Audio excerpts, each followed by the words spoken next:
that as a path toward Medicare for all, I'm certainly glad to put people into a discussion room.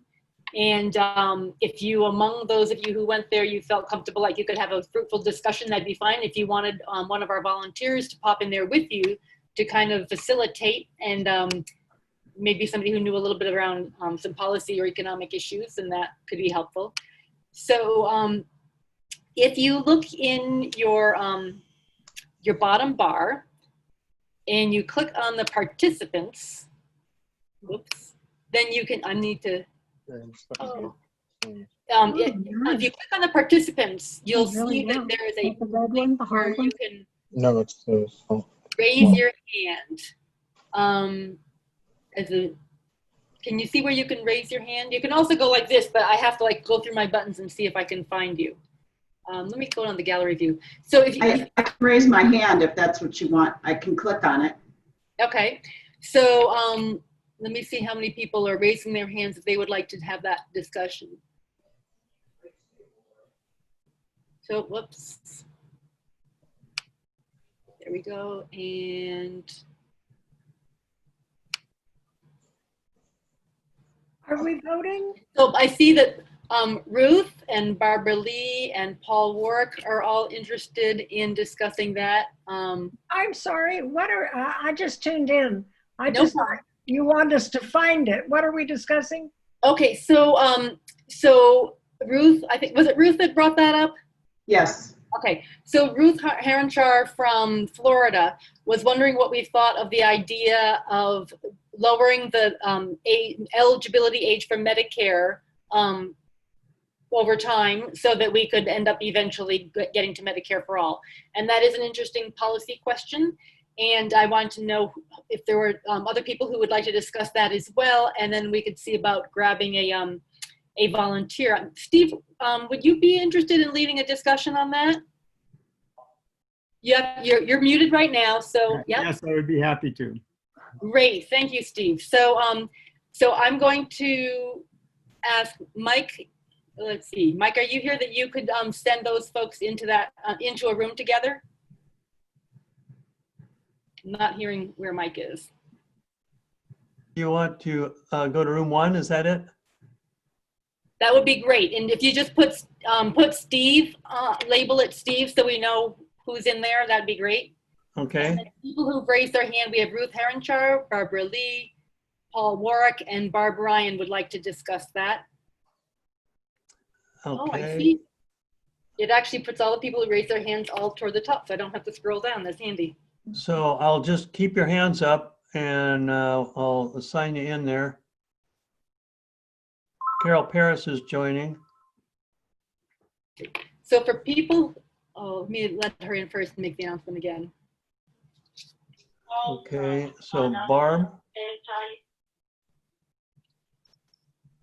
So, so right now, the only breakout room we've started is this one talking about the viability of getting toward Medicare for all by lowering the eligibility age gradually. And Steve Kemble is going into a room to talk with folks about that. So if you were interested in that, please raise your hand. You can use the icon button. And then if somebody else has a specific topic that they would like to bring up, you can type that into the chat bar and I'll check the comments and see what people want to talk about. Let's see here. So, so Bill Honigman had a comment there that, so somebody going into that room, it'd be good to grab his comment before you go in because you can't see these comments anymore. But he said he likes the idea of starting by raising the age of eligibility from 0 to 35-year-olds. Yeah, I saw that comment. Okay, yeah. And you're going into the room with, so you can keep that thought with you when you go? Okay, and so 2 people have asked if there are other choices yet. So this is a free-for-all kind of period right now, this first half hour before Ed comes on. So whatever questions you had, whether it was about, you know, comparing the 3 different legislations about dealing with this pandemic right now, or the value of writing a letter to your legislator versus calling versus writing a letter to the editor, and if you have experience with writing letters to the editor, if you want to work with other people on that same topic, or if you don't have experience. So wondering what kinds of issues people had that they would like to talk about. So you can type that into the chat bar, or you can just like raise your hand physically and I'll look at you, or on the other way. You know, or raise your digital hand. Yeah, raising your digital hand is easier for him to find you, but if you're not sure how to do that, let us know and we're happy to share. So if you move your cursor down toward the bottom of the Zoom window, you can see a bar of different icons, and one of them is chat, and you click on that and you can find the chat column is off to the right with participants listed toward the top, and you can see where you can raise your hands and stuff. And then at the bottom is the chat, and you can choose whether to talk to everybody or just an individual. Barbara, So did you have? Eddie, I just wanted to mention, I came out of room 6. This is Barbara Pearson. Came out of room 6, and I've been letting people in. And the last person that I let in was Ed Weisbart. So I don't know where he went now. Where is he? But I just thought I would tell you that Ed Weisbart had gotten Well, here. good to know that he got on. I would have been disappointed. Oh, there he is. Okay, thank you, Ed.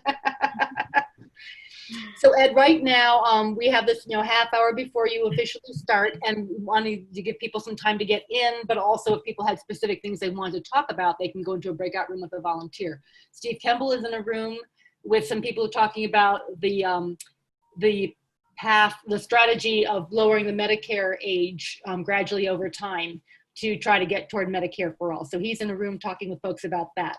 And I wanted to, okay, so I see Joanne asks, how do you argue against a candidate for the legislature who says he wants a German-style healthcare where the rich can buy out of a single-payer plan, kind of like the higher cost supplemental Medicare plans we currently have? So that is a great topic to discuss. Is one of my volunteers particularly excited about leading that discussion? Because I know that there are several who would be qualified. Let me see here. Who do I? Dr. Bill, would you be interested in taking that one? Dr. Bill? I'd be happy to, but I mean, that sounds like it really is policy, and I see policy experts here amongst us that are probably better qualified. Like I would pick, Carol over Ed, or So, myself. I would want to know what they say about that. So yeah, Mike is in the main room with me managing the tech, so he can't go out, and Steve would have been perfect, but he's already out talking on that other that's topic. right. Steve would have been perfect. Yeah. Yeah, he would have been great, but he's already talking about the other. I'm happy to. Okay, great. Sure. So if anybody who would like to talk about that, talking about German style healthcare, the idea of having a 2-tiered system where you can buy out of the system, those kinds of things, talking about different choices. And Dr. Bill may be able to answer most of your questions. And if he has some, he can definitely guide you to resources to learn more about it, or can take your name and we can have some follow-up for you. So if you're interested in that, please raise your digital hand if you can figure out how to do that.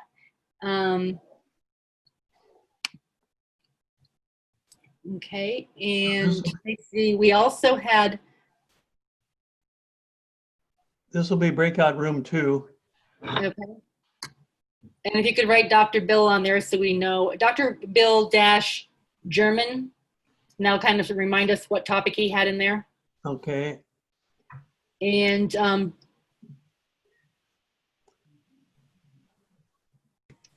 okay, so Danette Abbott wants to go to Dr. Bill's room, it sounds like. I'm not right now able to rename it, just have to remember to Okay. Breakout room 2. And so Bill will go there, Dr. Bill. Betty, I'm sorry, I just arrived and I thought it was at 4:30 this afternoon. Oh, it's already, of course, it's after 5 o'clock. Hi, Bill. Hi, no worries. Thank you. What are the choices? Ed doesn't start until 5:30, and right now we're just finding some common topics that people are wanting to talk about. And so we have a breakout room that is talking about lowering the Medicare age gradually to get to Medicare for all. And another one is talking about two-tiered systems where you can buy out of the single-payer plan, and the German-style healthcare plan where you have multiple insurances that are highly regulated. So right now, people raising their hands want to go into that room. If you accidentally end up in the wrong room, that's okay, because you can click on the icon for breakouts. Once you've been put in a breakout room, you'll have that choice at the bottom, your breakout room. So you click on the breakout room to get into the room, and it'll tell you, do you want to enter the room or later? And you say enter the room, and it'll go in there. Anytime you want to leave a breakout room, you just click leave, and it'll ask, did you mean leave the breakout room or leave the meeting? And you click breakout room, unless, if you want to leave the whole thing, then you click, leave the meeting. Okay, so let me see. If we are all done with the hands for that. I didn't get into the first one. Pardon me? Barbara Lee, I wanted to be in the first group. You want to be in the first group? Okay, so. I'm looking for your name, Barbara, on the list of names to transfer, and I've not, for some reason, been able to find it. So you'll have to put up with us for now. Okay. And I Betty, kept see getting Barbara pushed Lee, out get of out the the room. Bill's room. I kept getting pushed out of breakout room 1. Who is this? Marilyn Basham. Oh, okay. So I saw you coming back, asking to be admitted to the main meeting, and it's now saying you're joining. As soon as I see that you've come on, I'll put you in room 1. Okay, and so. I would like to go to breakout room 2. And that is who? Eugene Shively. Shively. This is Linda Napier. I'd like to go to breakout room 2. Okay. Are there just 2 choices so far? Right, and we're trying to get people into those 2 rooms before we start the next one. The next one is going to be Chuck's suggestion: how do we reach, educate, and mobilize the newly unemployed 43 million Americans? So that will be our. Oh, so I'm assuming that Chuck wants to go in that room since he brought it up. Chuck, is that a fair assumption? Let's see. Let me see whether you're muted. Don't seem Yeah. to be. Chuck, are you okay with going to that room? Some technical difficulties here. So we'll hopefully have to send somebody else with him until he gets that straightened out. So I just. I'd like to go. And Linda, it's Nancy Creek group to room 2. Yes. Here you go. And Betty, I heard a thing from Bob Pollan this afternoon on that topic. So I'm not an expert on it, but I at least spoke to an expert. There may be some other, I feel bad that Carol Paris is here and others who are much more knowledgeable, but I did just come from a talk on that topic. Okay, that sounds great. If Carol Paris wants to go too, you get lots of great minds together and you can come up with some good ideas. That sounds great to me. She didn't ask to, and she's saying no, but you're certainly welcome. Yeah, so Carol, if you can either send a chat message to me privately or to everyone, or speak up and let us know, what your thoughts were for what you were going to do right now. If you're up for going into a room, or if you were just waiting for Eds and had other things you needed to do right now. So number 3 is the world.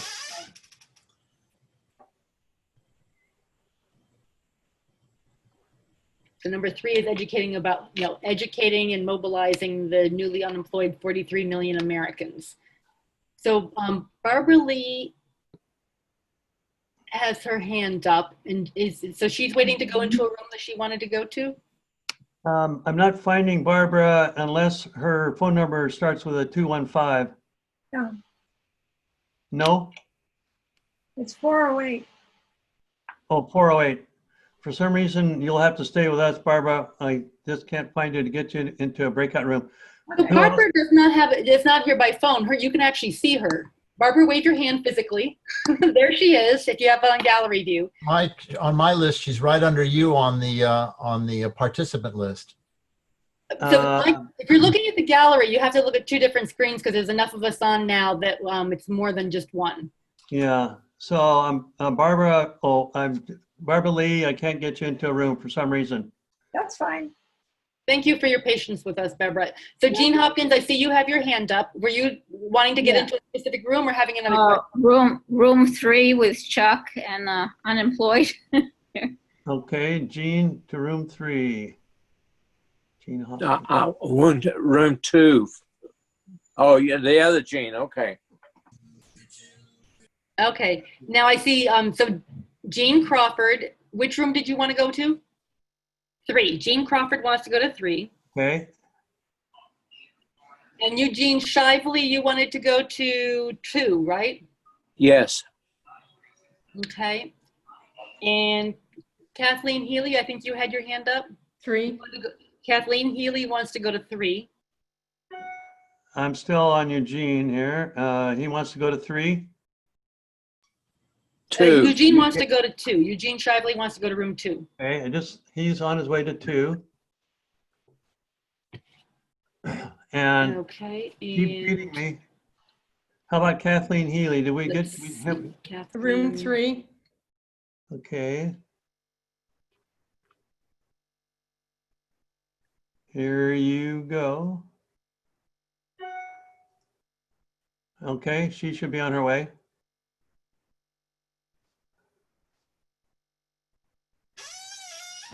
And let's see. I just saw a 3. Somebody there. Mary. Okay, to 3. Here you Maureen, you're go. muted and you're under Erica Forstein's website. Yeah, the Zoom I had didn't work, so Erica sent me one so I could get on. Gotcha. This is Maureen Cruz, not Erica. There are 2 Ericas.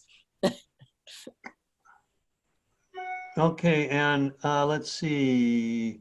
I saw Linda, who wants to go to 3. Okay, Linda, here we'll find you. She should be on her way there.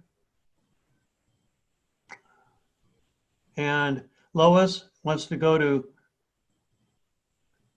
oh, you got to unmute. Let me unmute myself. Yeah. Okay, so I was trying to get on from my phone and couldn't do it. So now I'm on the computer. So what are the different rooms? So do we still have Betty Keller to answer that question?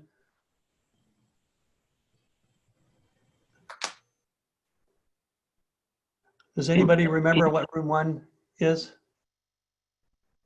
Can't get on it. Expanding the age of for Medicare for all from 0 to 35. Right, or lowering it. Or lowering it, however you look at it. Yeah. So I forgot who was asking what What are the different rooms? Yeah. So one is about lowering the age from Medicare from 1 to 35. From 35 to 65. Talking about the Sanders bill? Is that the Sanders bill? No. I think it's Steve Kemble's in that. He's leading that discussion. I don't know that there's a specific bill, Bill Bronston, that they're discussing. Just the idea, I believe. And the second room is looking at the German healthcare system. And the third one, you can send me to room 3, Mike. I can work with the folks on going after the unemployed and newly uninsured. Okay, you are on your way to room 3. Should I be in 2 then? The German system? And that's Lois? Yeah, please. And Barb. Thank you. Yeah, I'll be in 2 also. Barbara Cummins. Okay. Lois.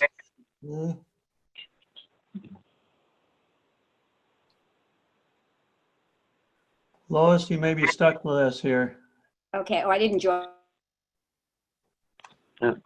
Hello. Oh, there's Lois. You're going to room 2. How do I get into the room? I don't see where to click. You need to say which room you want to go to, and then I did. 2 for Dr. Bill. Okay, Danette to room 2. Mm-hmm. Okay. Signed. I'll go back. Okay, this is room 3. Danette now is going to room 2. Okay. She's on her way. Where did Betty disappear to? I'm looking for her. Let's see. Not on the grid, and there's only 21 of us left in terms of people left on the grid. Yeah. Does that mean that these are the 21 people that have not yet committed to a space? Yeah. I see. You're moving people. You're moving people away to a group, so they're disappearing Right. from the main. I got it. Yeah. Right. So, what are the other workshops that are available? Is the student workshop open? No. So we have Carol Paris with us and Ed Weisbart, who's going to start speaking in about 8 minutes. And this group, the main room, can take advantage of their presence to ply them with ideas, questions, comments.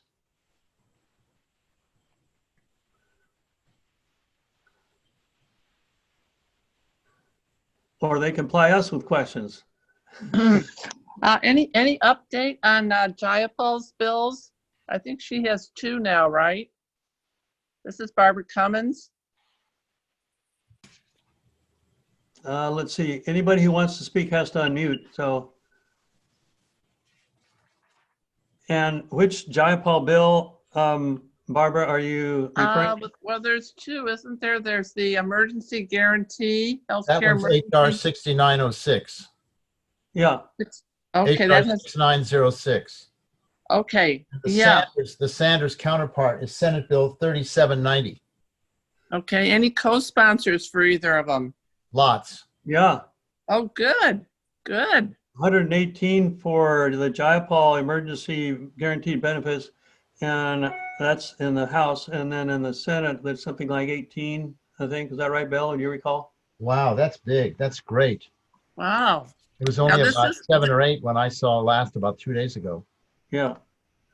So that means all the co-sponsors from the original HR 1384 went over to the Emergency Guarantee Act, maybe? Well, it's the same number, and she probably did some arm twisting. There's not nearly that number for the other 2 bills, like the Cobra bill or the Kennedy Jayapal bill. Tremendous. Okay, good. So Ed and Carol, are you keeping track of these bills that we're talking about? And have you heard about these? Yeah, PNHP actually took a position on them. And, okay. We embrace both of the Jayapal pieces. So, hopefully we can get them enacted. I was not aware of the co-sponsorship. That's really encouraging to hear. Really encouraging. Yeah. California has sponsored, California PNHP has also co-sponsored the bills or endorsed them.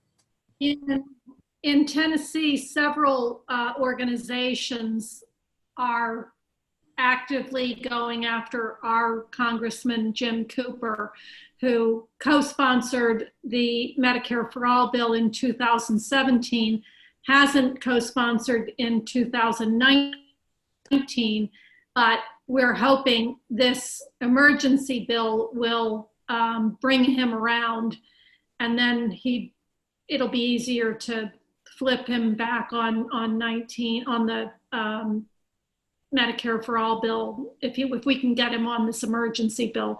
So we've got a lot of people working on it in Tennessee. Great. One other thing to say is, I don't know if you've noticed it, but on the PNHP website, we have a 20-minute or so video about the 3 bills. So. Oh, good. Okay. I noticed the wording was, we welcome the bills of Jayapal and so forth. Little, not quite as strong as we endorse. Is that significant? It's stronger than it used to be. Thank you. I guess we can say thank you. Yeah. That was tactful, Ed.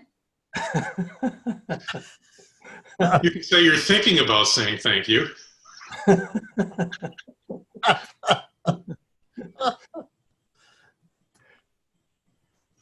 So Carol had 1-hour session with one medical student last week.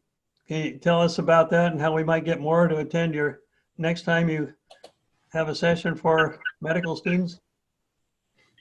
Well, I think that attracting medical students is going to be challenging. I don't know, have you put this out directly to SNAP as for them to amplify it? I don't know.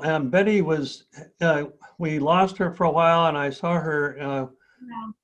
come back in, I thought. I don't know how you're reaching the medical students that you're trying to get to come to this, but I think that if you reached out to SNAP or to SNAP via Caitlin in the PNHP office, she might help to get the word out to medical students that this is a something that's available to them. Okay, good. You know, I hadn't thought about this till you brought it up, but at least here in St. Louis, maybe elsewhere too, I'd imagine the medical students are kind of pulled off of the floors. They're not doing their clinical rotations right now. They're at home studying and stuff, and they're kind of bored actually. So some of the medical students here have an unusual window of time. I don't know if it's the case where y'all are, but you know, SNAP might be able to really, you know, connect you with them right now, and it won't be the case, let's hope, in a few months. So Betty, can you hear? I did not. Go ahead, Betty. I'm here. Can you hear me? Yes, Okay. So at the last time when we invited Carol Paris on, I had personally invited about 15, and I knew that some had not quite finished their program, and but a bunch of them were coming to our internship, or had been to our internship in the last couple of years. So those are the ones I primarily reached out to, and I was disappointed that only one got here. But before I would schedule you specifically for that talk again, Carol, I would be asking Caitlin whether she would be willing to put it out on the broad, you know, net that she can cast. But I would also go on the Snapchat. There's a leadership page, and if you send emails to those leaders, sometimes they will pass the word on to their local chapters anyway. Okay, we're coming up. Caitlin should be able to direct you how to do that, and she might also suggest some topics that the students might be interested in hearing about. So I did not realize, and I think what Ed's suggesting is a great window of opportunity to give the students a venue to not only talk with, you know, with some leadership, but also to sort of talk amongst themselves about issues that are important to them that we need to know about. Right. I'd like to hear what they're thinking more than necessarily tell them what I think. So that's not going to happen today, right? No. We're coming on at 5:30. We're ready to start. Yeah, we're coming on to 5:30. And Betty, I prefer we keep everybody in the main room for Ed's talk. What will that do to your organization of the meeting? Would it complicate it? Well, the main thing is that if we're all in the same room and you're recording it that way, and we're just watching as people, if you mute everybody, so people first entering entering the room don't talk, you know, just mute everybody. Okay. Then, sorry, I had a failure here on my internet, so I'm trying to use both the phone for audio and the computer, and I'm juggling and plugging things in. Okay, I'm going to end the other breakout rooms, and it'll take them a minute, and then we'll all be in the same room, and then we'll mute everybody, and then unmute Ed. Okay, that sounds great. Mike? Yeah.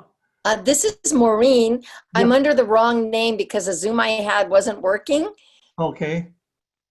Name. Okay. But this is Maureen waving her hand right here. I don't know if you can change my name or if it matters, but anyway, Erica is also on the call. She's probably in one of the rooms. Thank you. So are you Maureen Cruz? I am Maureen Cruz. Hi, Betty. Hi, nice Okay, to meet you. we're going to end the breakout sessions and all end up here. She's the Marine Cruz. Yeah. There you go. Call me Granny these days. So Thank we're you. ending, We're ending Thank the you. other rooms. They should all be with us in a Oh, minute. you Ed. did it. Good.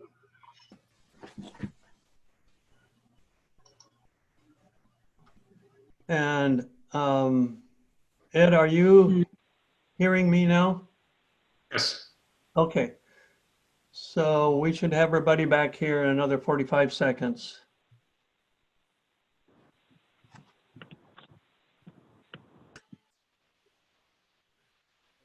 Carol Mattoon. Yes, You work with League of Women Voters. I do. We want to know how to influence our League of Women Voters, many of whom sympathize with universal health care, but there's a few key members in legislation positions for the state, just a few. And we want to know how you influence a group when that's the situation.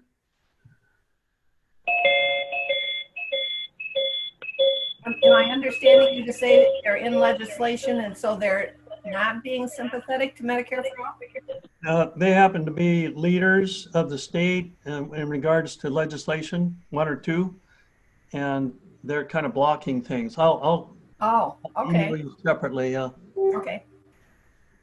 So we should be most of us back again. Ed, you can go ahead. Betty, is that okay? Yes. Okay, I'm going to mute everybody. I'm going to mute everybody and then unmute Ed. I will try to do the share screen trick. Okay. Now I have to find. Wait, Ed, I've got to get you back on unmuted. Can you unshare?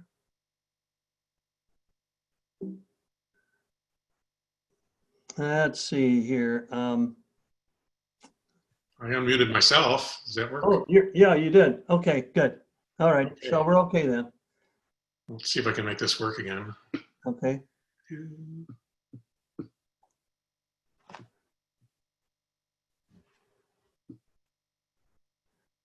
Okay, so do you see my cover screen? Does that, Yes, you see just a big slide that says find the common ground? yes. Okay, good. Then we're in business. So, thanks for inviting me. You know, this has been a hard time for all of us, I think, in so many ways. And I confess that until you invited me to give this talk, I'd sort of crawled into my own little hole, and I hadn't thought about all the different ramifications of what we're working on right now for the current situation. So thanks for getting me to think about that. And that got me to start here, perhaps, which is an uncommon ground. This is the Lake of the Ozarks, Missouri. You may have, if you've been watching the news the last couple of days, you may have seen some of these pictures. It's about 2 hours outside of St. Louis, and a lot of people from St. Louis go there for vacations and trips and for Memorial Day weekend, actually. And what you may have seen on the news would be this that happened here a couple of days ago. Not exactly social distancing. And it got me really thinking, how in the world can this happen? Who are these people, and how does that connect to, you know, to our issues? And that got me thinking back to something that I've brought up when I've given this conversation in the past, which is this woman, Arlie Russell Hochschild. Her book is something I really recommend to you, Strangers in Their Own Land. And she actually has commented on this. She said the theme that I'll talk about from her is that liberals and conservatives think differently in terms of the narratives that are in our heads. And on this issue, she commented, I think this was yesterday, well, I gotta get this, there we go. She said there's an underlying, how do I make that go away? There we go. She said there's an underlying stoicism amongst these folks that was there predating the pandemic. Oh, it's not. Ed, is everybody able to see Ed's slides? Just raise your hand. Thank you. All right, was that a yes? I couldn't tell. Yeah, yeah. Okay. I can't, but everybody else can. Okay. I don't know why you can't. But. So what Professor Hochschild said was that these folks that went to do this sort of insane violation of health recommendations think about it this way. They think about it as these liberals, snowflake liberals who can't take it, who are just too dainty and fragile and are not hardy like us, they said. And this gets to what she talks about as these two deep narratives that people have, liberals and conservatives. And I should back up and say that's sort of what I'm going to talk about tonight in the next bit of time, is run through a handful of different models of how liberals and conservatives think. And I'll try to make it relevant to how we can communicate about Medicare for all, and specifically in the post-COVID or the COVID era. So the first model we'll talk about is this one, about how liberals and conservatives have different deep narratives. Liberals often think we're proud of the public space. We built this public space. It's ours as a nation, and marauders are invading the public space and dismantling it and building their McMansions with our public bricks. So liberals often feel offended to see our common good being torn apart. Conservatives often have a different deep narrative, and theirs is more that they've been waiting in line for the American dream. They're proud of the fact that they've been waiting in line. They've been waiting there patiently, but they see the line for the American dream not moving. And then when they see the line not moving, they look and see that the government is escorting people from the back of the line to the front of the line. And they feel offended by that. And that's what she says is the deeper narrative that describes how they're thinking. So she developed this model after embedding herself in oil country in Louisiana for, I think, 5 years. And she was trying to reconcile why those sorts of areas would vote against their economic self-interest. And that this was her basic conclusion, that economic self-interest is never entirely absent, but she discovered the profound importance of emotional self-interest, which is not a, well, what the heck just happened? I just lost my, now I lost one of my things. Oh God, I don't know how to get back. Something So just, is your share screen gone, Ed? My screen, there we go. Can you see it again? Everybody says yes. Okay, so so the question is, why is it that people vote against their economic self-interest? And she said that it's for this reason, because they vote for their emotional self-interest. And these are narratives that we don't hit as reliably. We tend to talk about Medicare for all from a very factual point of view, and we don't do as well on these other issues: emotions, moral values, tribalism, personal liberty. And personal liberty is the thing that got everybody to go to Lake of the Ozarks this weekend. You know, that you can't, and we just, this last week we repealed our motorcycle helmet law in Missouri. Personal liberty is the theme, I think, that drives people to violate this. And we need to speak in terms of these narratives more than in anything else. So that takes me to George Lakoff, and I know many of you probably know of him. Some of you may know him personally. He was instrumental in how I think about things. I want to walk you through how what he submits as his model, and then I want to make that relevant to how to use that in Medicare for All discussions, and specifically Medicare for All discussions in the COVID era. So if you've seen this part of my slide before, it's got a twist at the end that's different than where we were. So Lakoff, in case you're not familiar with his work, he says that his studies, in his words, not mine, his words are that you have one of two models in your head. You've either got a nurturant mother or a strict father model in your head. And that's based largely on how you were brought up. So these are his terms. I wouldn't use quite the sexist language that he's chosen, but nurturant mother or strict father. The nurturant mother tends to favor equality, diversity. They believe in offering a helping hand. In other words, the people he describes as having a nurturant mother model in their head tend to be liberals. Strict fathers believe more in hierarchy, consequences, social Darwinism. In other words, typically more conservatives. So these are the two models that he says, or models that he says people have in their head. But he says some people have actually both of these frames in their head, and they're both active, and it makes them look undecided, but they tend to come in more as independents. So the value of this is two things. First, he says that 20% of Americans only have the nurturant mother model, and 20% of Americans only have the strict father model. But he says actually a strong majority of Americans actually have both. Now, they don't always vote independent, but in terms of their psychology, they actually have both of these frames in their head. And here's how I've just sort of developed a way of using this. When I'm talking to somebody who I can figure out is a liberal, what I try to do with them is talks like we're doing tonight, help them better understand what they're saying that's offending conservative people without realizing that they're doing that. And then, of course, if somebody is already pretty far along a course of thinking in favor of our policies, try to get them to take action and commitments. Conservatives tend to be more invested in values of liberty, as I was alluding to, and consequences and prudence. So with them, the best arguments I found is to talk about not letting anybody, certainly not insurance companies, not employers, take away your choice of physicians. So one thing to really emphasize is you need the freedom to pick your own doctor. And of course, you don't have that under the multi-payer insurance model today, but you do under Medicare, traditional Medicare. It's often good to talk about how much money we're wasting, because dialysis gets you into Medicare $85,000 a year or so, whereas insulin or hydrochlorothiazide or blood pressure pills, you can prevent or certainly delay dialysis for years. So if we're going to pony up for dialysis, which we should, of course, wouldn't it make more sense to try to prevent somebody from that kind of an expensive thing?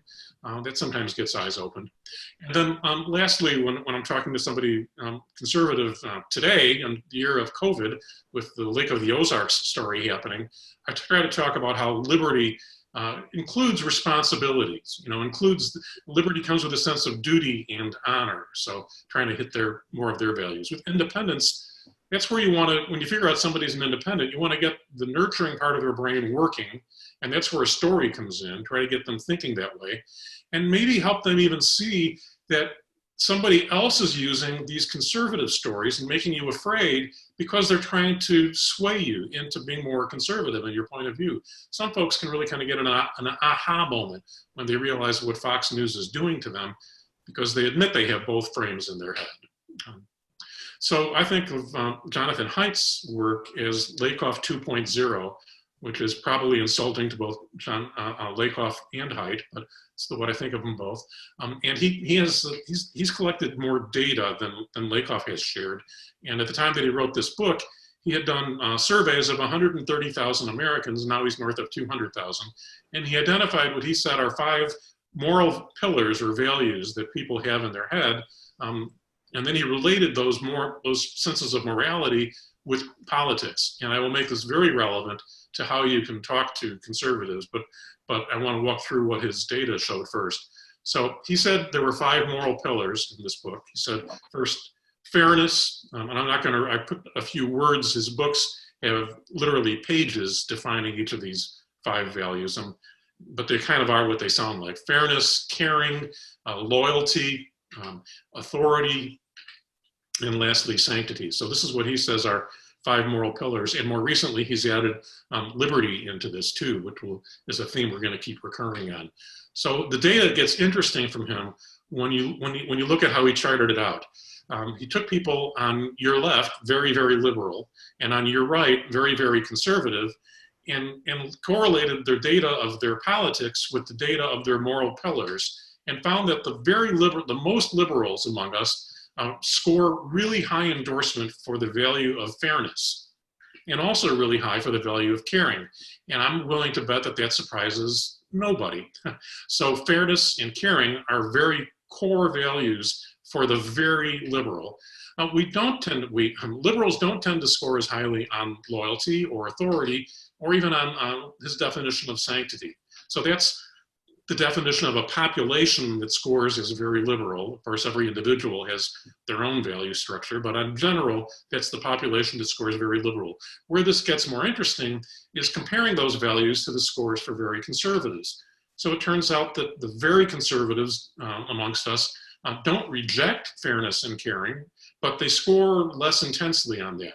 And they score more highly on these 3 other values. So it's a different set of moral priorities and values, but it's not an absence of morality. So on the left, when you're looking to the right, you see a significantly lower score on fairness and caring, and you just think you heartless bastards don't even care. But on the right, when you're looking to the left, you see very low scores on some of the things that you cherish, and you see this as a problem that's destructive to society. I've had them actually say that almost in those words to me. So the problem I see from this is that both sides believe that we hold the moral high ground. Both sides act more holy than thou. Both sides inadvertently insult the other side by just implying, liberals imply a lack of sense of caring amongst conservatives. And I'm here to tell you, I know some very conservative people who donate more of their income and their wealth to charities and to nonprofits than I do, and who volunteer time at things more than I do. So, well, not more time than I do, but you know, they're to say that they're not concerned about caring or fairness, that's not true. So it's easy to offend somebody. So how do you apply this, especially today? Fairness. Liberals love to say fairness, healthcare is a human right. Love to say that we're here to protect the vulnerable. I'm here to tell you that these arguments are not just ineffective, but actually counterproductive. What the heck is happening here? Now something else is coming up on my screen. Okay, it's actually counterproductive with conservatives. And we love to do things like this, put up signs showing how much income the corporate owners and CEOs have. And liberals love to rail against that as a proof of unfairness. That's not going to get very far with conservatives. On the other hand, loyalty is a core value. The problem with loyalty is that it tends to be local, tends to apply to people with whom you're familiar, and it's very easy to turn people into the other. Not everybody is in my tribe, and so when liberals talk about everybody, like everybody in, that starts to threaten conservatives, because that's beyond my tribe, and we'll talk more about that. But everybody is actually a word, the word everybody is actually charged more than I think many of us realize. So tribalism is what this plays into. And if you haven't seen this book, this is an important piece. And here's an example of how to apply tribalism. So I gave this talk a couple years ago at a PNHP meeting, and one of the members, Dr. Amy Evans, practiced it when we were speaking. And she had, in 30 seconds, she was going to speak to her Chamber of Commerce. And she practiced what she would say, applying moral principles. And she introduced her talk like this. She said, "Most of you know me as the neighborhood pediatrician, but you may not realize I also run a small business." That's kind of genius, applying these principles. So most of you know me as your neighborhood pediatrician. I'm in your tribe. I run a small business. I'm in your tribe. So she quickly established herself as a tribal member to her Chamber of Commerce. She applied loyalty. I'm in your neighborhood. Authority. I'm a physician and I run a business. She presented herself two more moral pillars, and she tapped into some Lakoff themes. Nurturing. Pediatricians have nurturing and a big sign on their forehead, and hierarchy for all the same kind of reasons. So in one sentence, she tapped into all of these moral principles and things that we're using. And if you don't do something like that, you're missing an opportunity to take advantage of Haidt's principles of loyalty. Everybody is not in my tribe. We'll come back to that theme. Authority, the physicians, on the group are you able to use authority and many of us have other ways of using authority, but you don't have any authority until somebody trusts you. So you have to establish a way for them to trust you if you want to be that authority, or find somebody whom they already trust, faith leaders or their physicians, and quote them. Use authority when you're talking about this stuff. And sanctity. It's a core value, but it's only a core value in your tribe. So we need to figure out ways to communicate about this such that the sanctity of lives outside of our own tribes become familiar.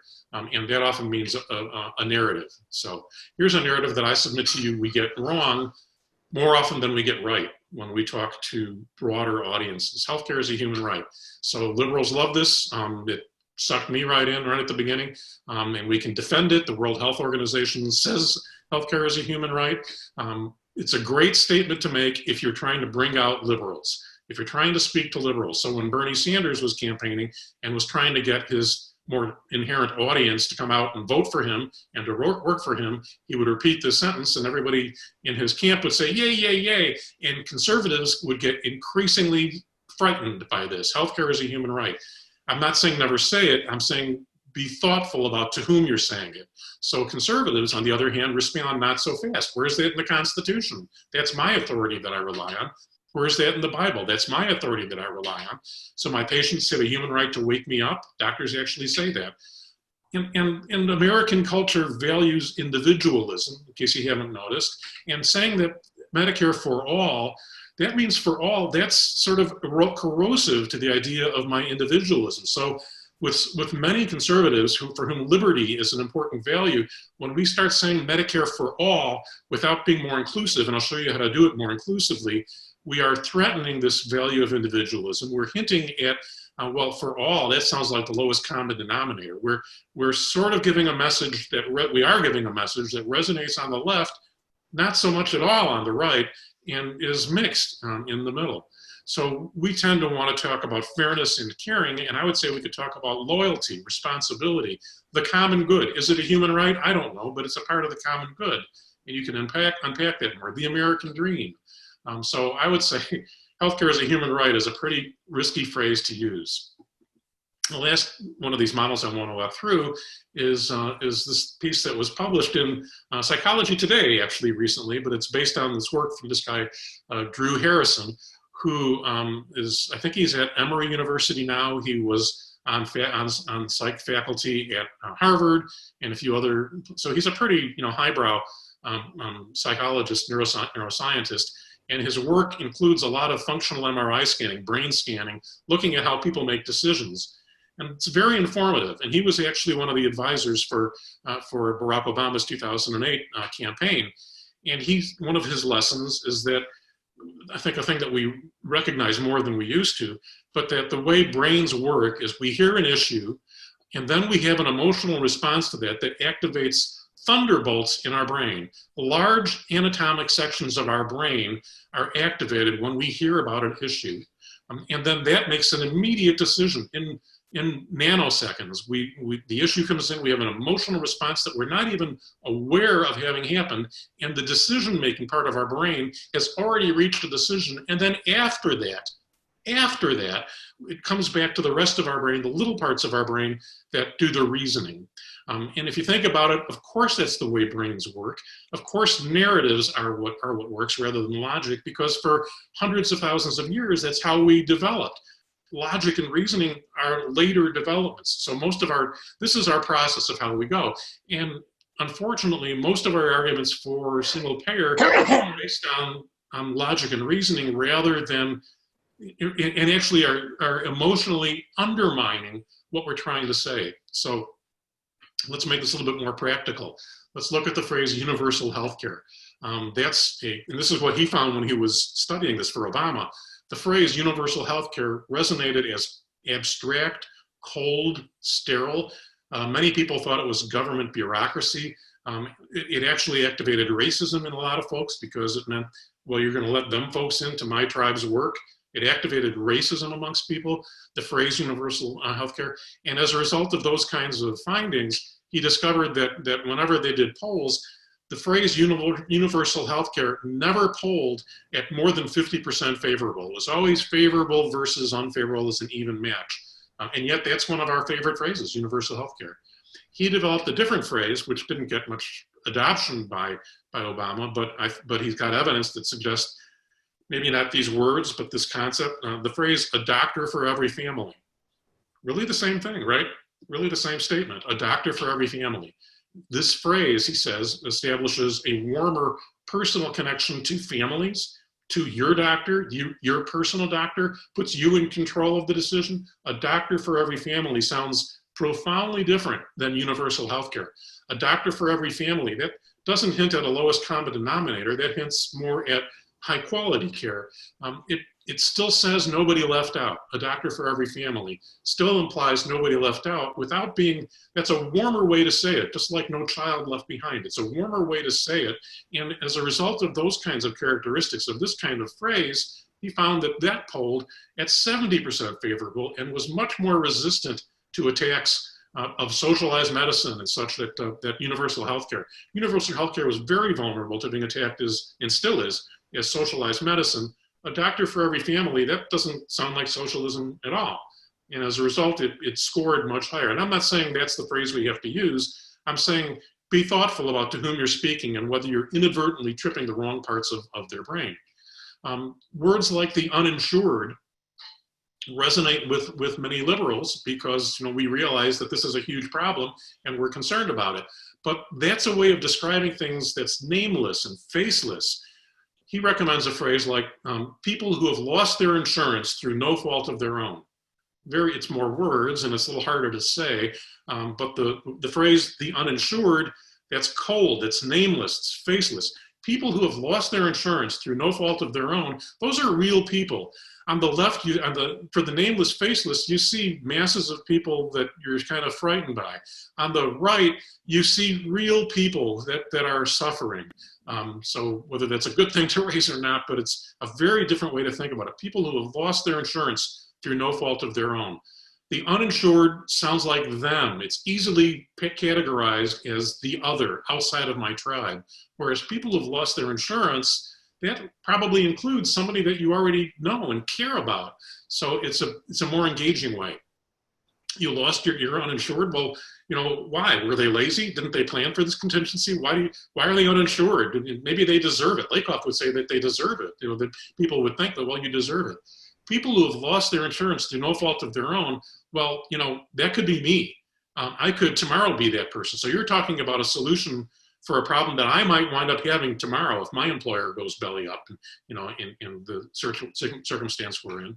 And then lastly, if the phrase "the uninsured" can activate racism, one thing that Western suggests is before you even say it, try immunizing against racism to a certain degree by saying, you know, white, black, or brown, anybody who needs healthcare needs to have a way to solve this. So immunizing up front with a phrase like white, black, or brown, any person who needs this. So different ways of framing this. And last thing I want to say is we know this guy, and let me just say he was not famous for this. He did not say, I have a plan. I'm stealing this from Western's article. So think about that. I keep on coming back to when did Warren plummet in the polls, and my observation was that she plummeted in the polls when she took the bait and wrote out a 200-page plan, a 100-page operational plan, and a 100-page economic plan for Medicare for All. Almost immediately after she did that, her popularity plummeted. And the phrase, I have a plan, resonates with me because I really want somebody who has a plan. I see a plan as a good thing, but a plan is not a dream, you know. A plan is not a dream, it's not a motivation. So, you know, when we're giving our talks, we, you know, need to set up the problem and talk a bit about the solution, but our discussion about the solutions needs to be brief, and our discussion about hope, you know, hope and change, to go to that phrase, it has to be more robust. I have a plan isn't going to get very many people to come vote for you, I don't think. So there's a lot more resources, of course, at PNHP if you're not familiar with it, but there we go. Let me figure out how to stop sharing that and go back into this. And I hit your time bogey. Good. Ed, Stuff thank is so you beautiful, so much. That was great. I'm sorry, I have been having some internet issues here, so I'm not going to do my video. You're just looking at my photo instead of my my face and smile. But what I'd like to know now is if people have questions, if they could raise their hand on the bar. You know, we've talked earlier about how you raise your hands under the if you click on the participants, you can see an option to raise your hand. Then we can call on folks and Ed can answer some of your questions here. It'd be great if we do it that way, because if I have to try to read all the questions, it gets really distracting. So yeah, so Barb Ryan has a question. Barb, can you unmute yourself and tell us your question? Sure. I just forgot one of them. But one of the things that I struggle with personally is, you know, when you showed the slide of the liberal and the conservative and the independents in the middle. And even when I'm dealing with family members, I want to say to my 3 older brothers who voted for Trump, we were raised by the same parents. How in God's name, is it because of nurture versus nature that I am different from you? You know, so do you get what I'm getting at? Yeah, how can people raised in very similar environments wind up with very different philosophical points of view is what you're asking, correct? Oh, now my screen just got screwed up again. Let me try to fix this. Okay, so that's kind of what you're asking, right? And I ponder this too. I don't know that I have a definitive answer, and Lakoff doesn't give a definitive answer to it, but I think part of the answer, of course, is that we're not all raised the same. You know, my brother was raised by the same parents within 3.5 years of me. He was the firstborn. It was a very different environment than I was brought up in.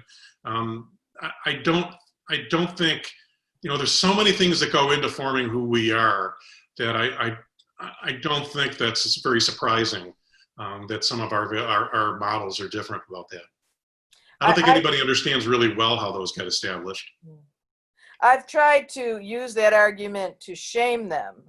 And that isn't working either. It didn't work, yeah. Yeah. I think that the answer is to look for the common ground rather than to, you know, shame. Right. I think that Ed had some good ideas of some different tactics to look at, some of the loyalty issues and things like that. Linda, can you share what your question was?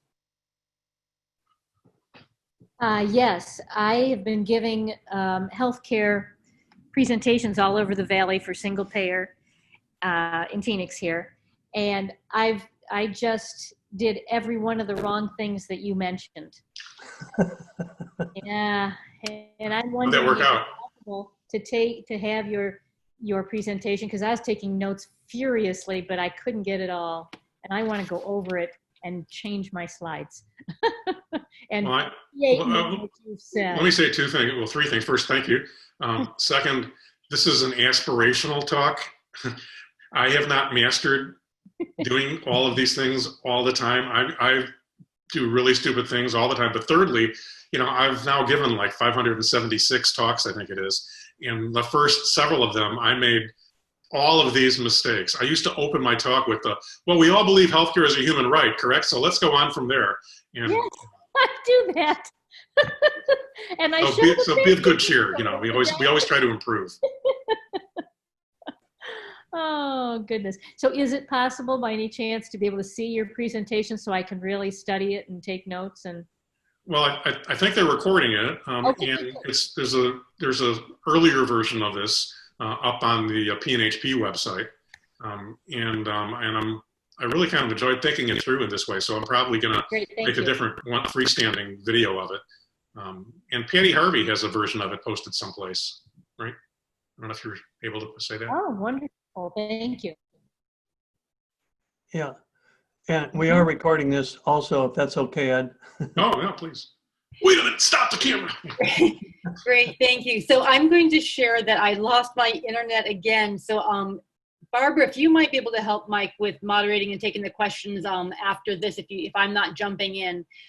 So also when I lost my internet, I lost the chat questions. So I don't know if there were people who asked any questions in the chat bar. So Barbara Pearson, can you take a peek for that and see if you see some questions in the chat bar?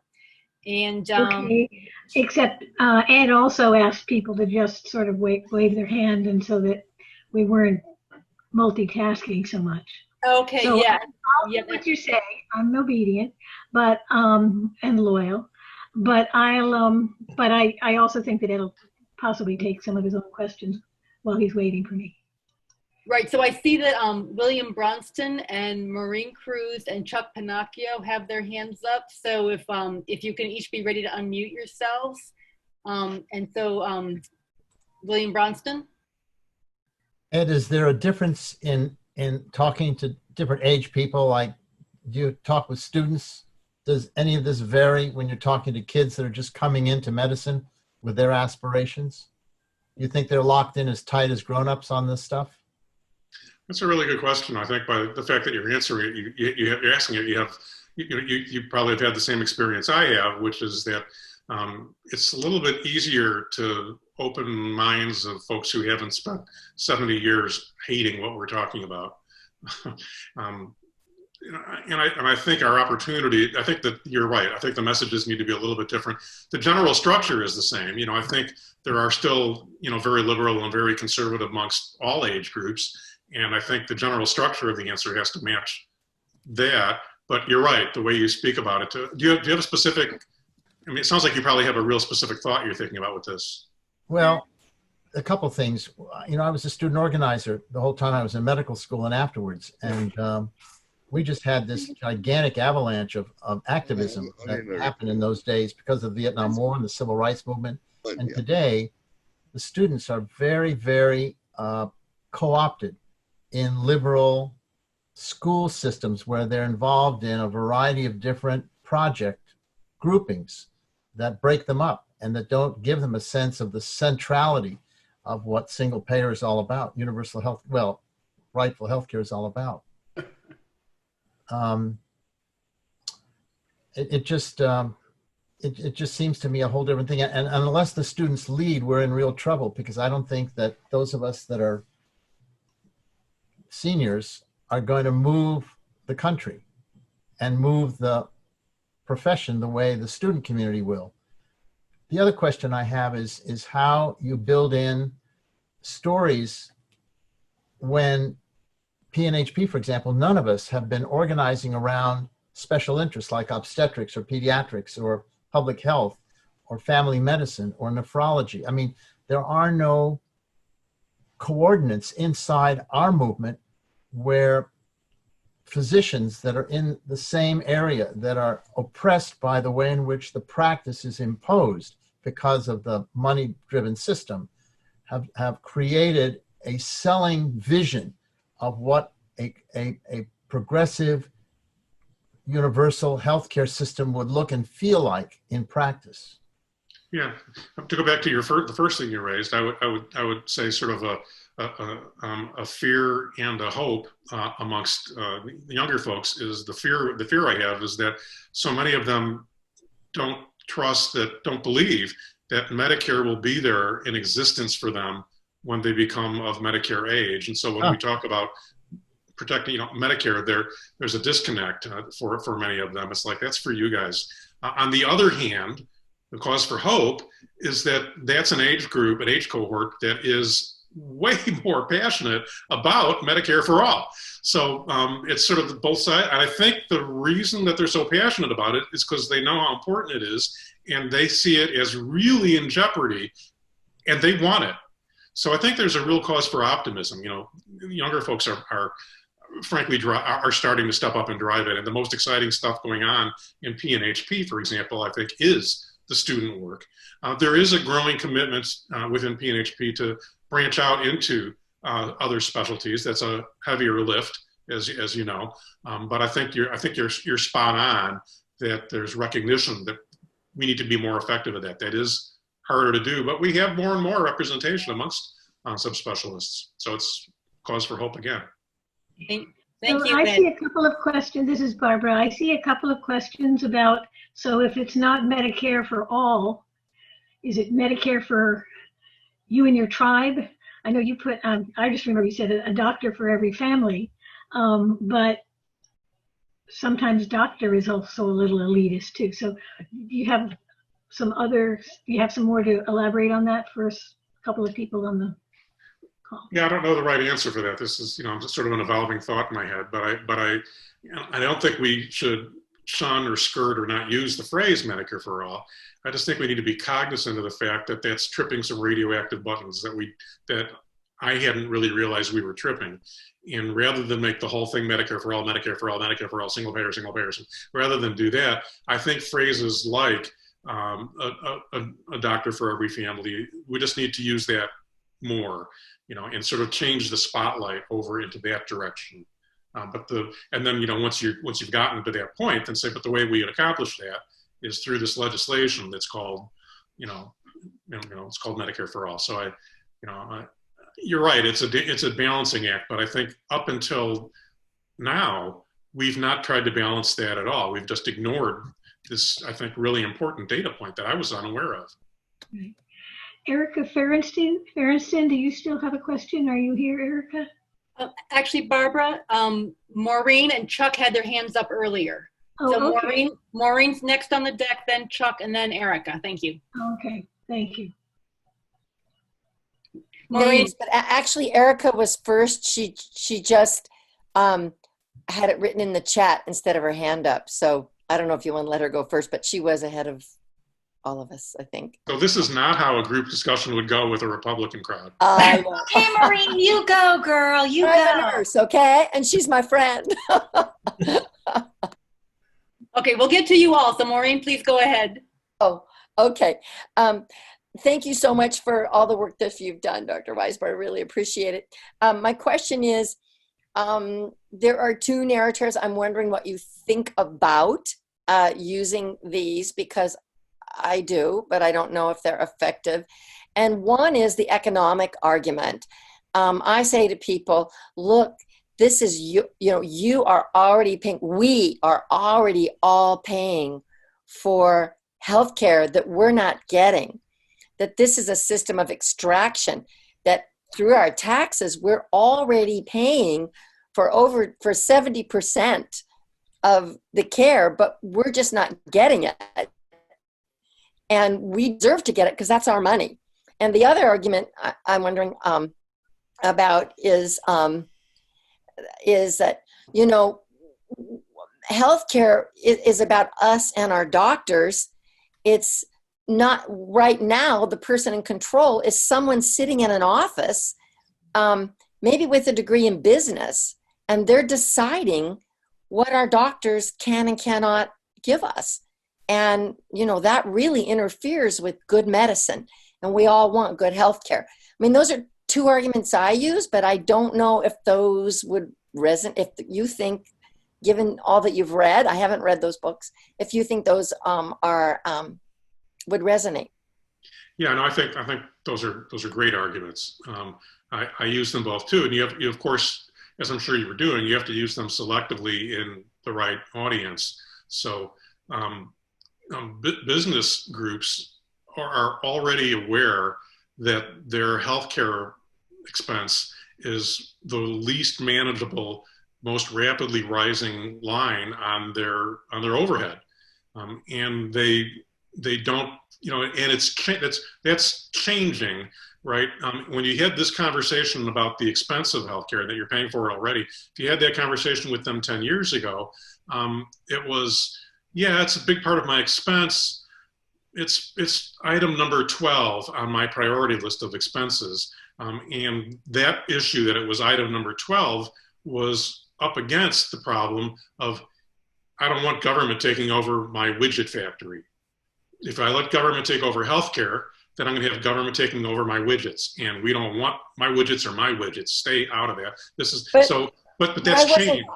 I wasn't meaning about businesses. I mean, individuals. Through taxes, through our taxes, we are already paying for healthcare that we're being denied. Whether we actually get it or not, we are paying taxes for other people's healthcare. So it really wasn't about the business. Sorry for interrupting you, but it wasn't about the business end. It was about as individuals that we're already paying for this and we're being denied. And to me, that's being scammed.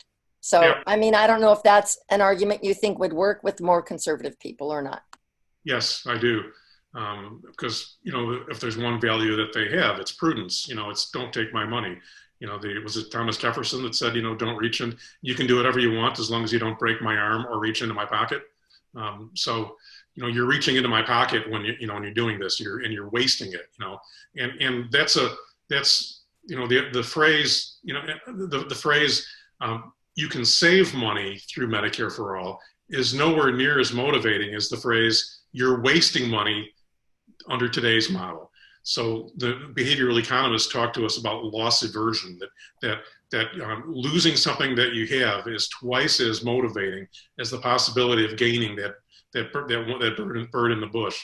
So saying that I would actually use words like you're wasting your money, today. I say you're being ripped off. Yeah, that's the same. I say we are being ripped off. We're paying for something that we're not getting because our dollars are being extracted away from our care. Yes. For profit. And we're being denied and we're paying for it. So. And the other argument you raised too about, healthcare should be between you and your doctor is a compelling one. But then they'll say, well, I don't want government getting between me and my doctor.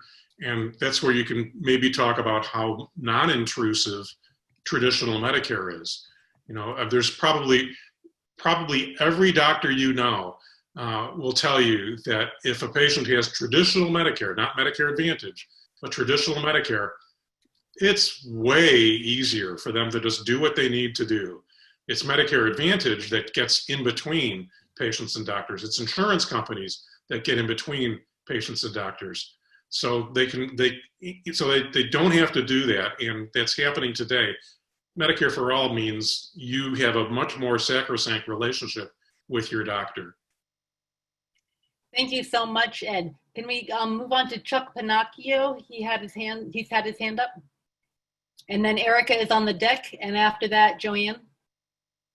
All right. Ed, do you hear me? Yeah. Yes. Okay, terrific. Thanks for coming on. Really appreciate it. I think we're very much on the same page here. At One Pair States, we've been working at this for about 2.5 years, developing new communication strategies, understanding better vision, values, framing, inoculation, and narrative. So very much appreciate your work. I'd love to catch up to you on email. But what I was going to ask you is the title of your presentation has wrapped around it the coronavirus moment where we are right now. But I'd love to, I don't know that I heard much discussion about what this moment offers us as an opportunity. And just so you know, we had a brief discussion, about 6 of us prior to your coming on, to discuss how do we get after the 43 million newly unemployed Americans. Their calculations have changed radically overnight. Many of them, of course, are uninsured now and their dependents. How can we reframe that? And also, there is actually a spike in favorability toward the government, especially state governments. You're probably seeing those statistics as well. So the terrain, the environment, the context, I think, has changed a little bit. I'd love to hear your thoughts about what we're facing right now and how that may alter your research and your findings prior to the pandemic. Does that make sense? Yeah, I don't know that I have a definitive answer for you. It's the question that I've been wrestling with the last few days primarily. Yeah. And to me, the stuff that went on at the Lake of the Ozarks really sort of illuminated things that I hadn't quite realized about that. But what to do with it, I think what to do with it is to recognize the importance of personal liberty and how that sense of personal liberty is easily threatened, and how we have to kind of work within the importance of that value.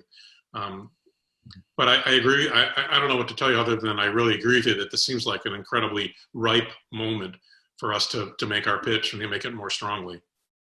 Can I add something to that, Ed? This is Carol. Yes. I think this is a great opportunity to talk about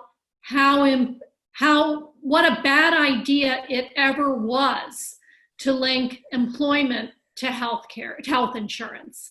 And this pandemic is just bringing that home in so many ways. I think that's a message we should be putting out there over and over and over. And who doesn't have a family member or a friend who has not lost their job through no fault of their own and now has also either lost their health insurance or never had health insurance, and this pandemic is decimating them? Thank you, Carol. I'm wondering whether either Carol or Ed could share a brief capsulation of how you would note how it came to be that employment was tied to healthcare, because the whole push after during World War II to have insurance be a way to attract people into the workforce when all the men went overseas. Can somebody say that in a more eloquent and a better way than how I just described it? Just so that we can all kind of know that we're saying something factual when we present this. You mean you want to hear what the facts are, or you want to hear how we would message it? I would like to hear how you would say it compactly to a conservative person. Like, because you don't want to spend too long belaboring that when you really want to be talking about why, what we want to do now instead of talking about, oh, it's, it was never should have been, the two should have never been tied together. Well, briefly explain why they were, and then talk about how we can, move on to whatever else you would want to say in the conversation, depending on the context. So I think when you're talking to conservatives, it's important to not imply that the country is as stupid as we know the country is. Right. They don't like to hear that. So instead, I think it's important to frame it of, we were in World War II.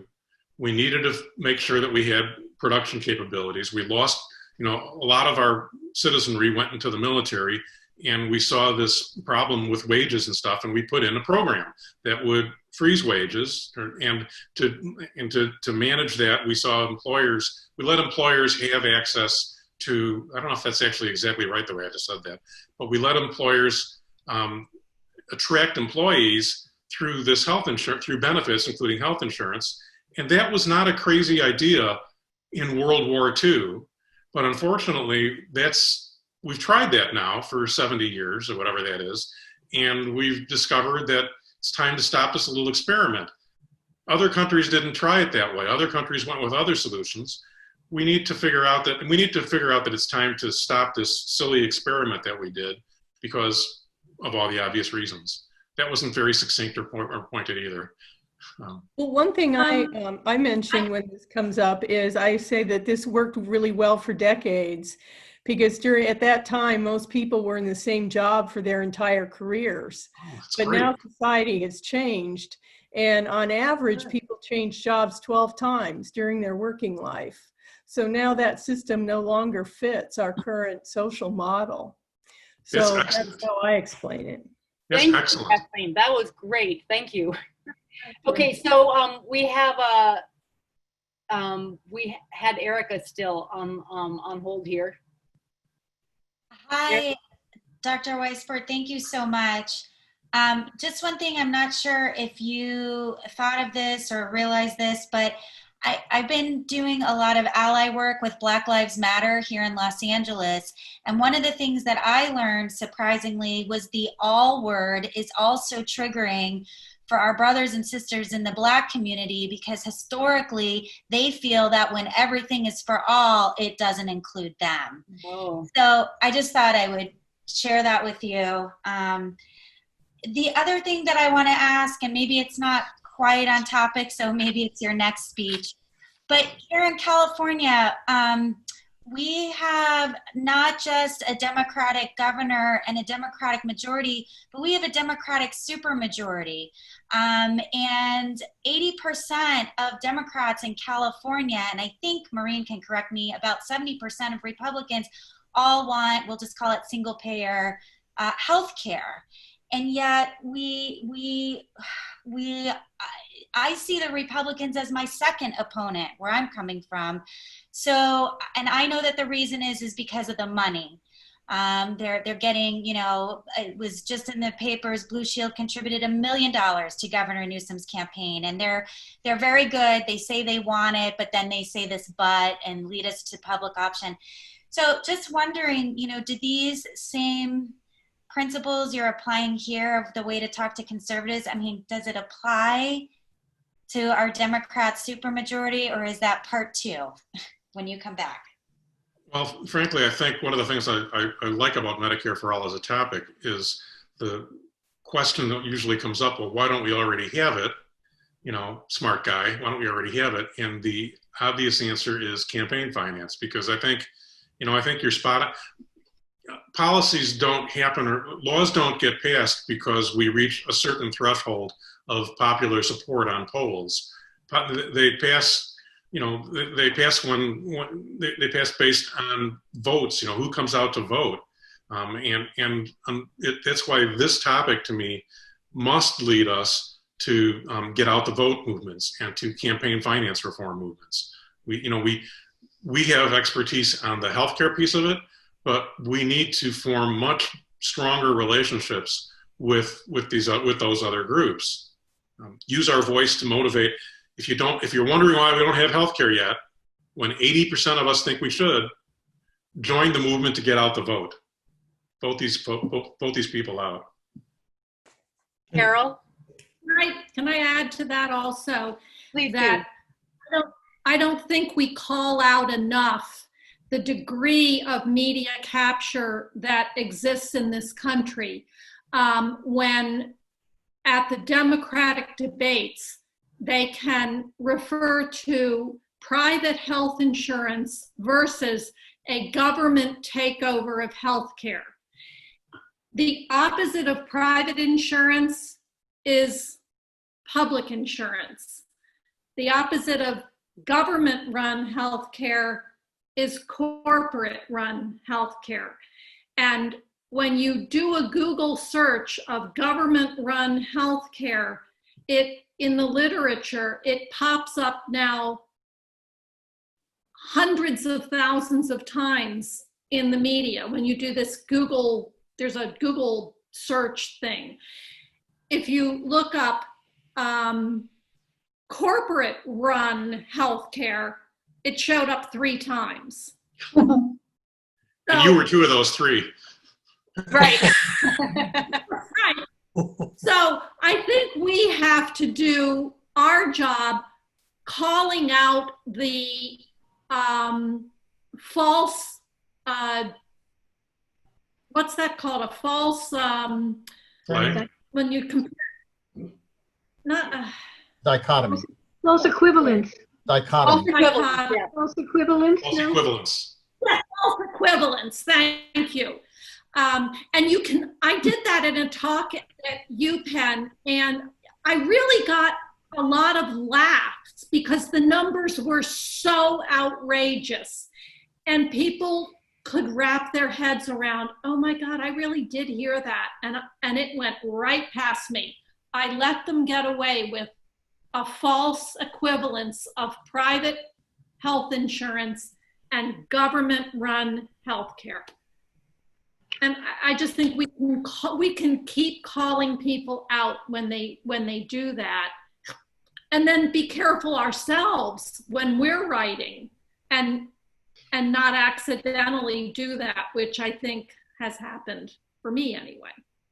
I have a question for the 2 of you. So Carol, feel free to answer this since it's in direct response to what you just said. When you say we need to call the media out, are you saying writing letters to the editors of papers that have done that, or when it's happened on TV, like after that, after the debate, where do you call them out publicly enough to have it actually have any impact? Oh, on Twitter. Oh, okay. Twitter. Call them out. That's where, in my opinion, we need to be using social media to call people out for stuff like that. One guy who I think is great at it is Anand Giridharadas, who wrote Winners Take All, which is a book that I highly recommend. And he's on Twitter all the time calling out philanthropists for the baloney that we've essentially said, philanthropists are the solution to all of our social problems because after all, they've been so good at business. Of course, they can fix our social problems too. When in fact, his whole book is about how, yeah, they'll fix our problems in a way that makes sure that nothing that we do impacts their ability to continue to make a shit ton of money and throw chump change philanthropically and then get, nominated to be a Nobel Peace Prize winner because they threw some money at it. So I think we need to use social media to call them out immediately when we hear it, and then hope we get retweeted and retweeted and retweeted. David Belk is on deck here. Right. Thank you so much, Carol, for answering that and Ed for giving a great talk and fielding all the questions we've had here. So it's actually 9:30 my time, which means it's 6:30 your time. And this is the time that we had asked David Belk to speak with us about the book that he wrote. And I'm seeing David, David's name on a black square rather than actually seeing David. Is he Hello? in both ways? Hi, David. Hello, can you hear me? I can hear you, but I'm not seeing you.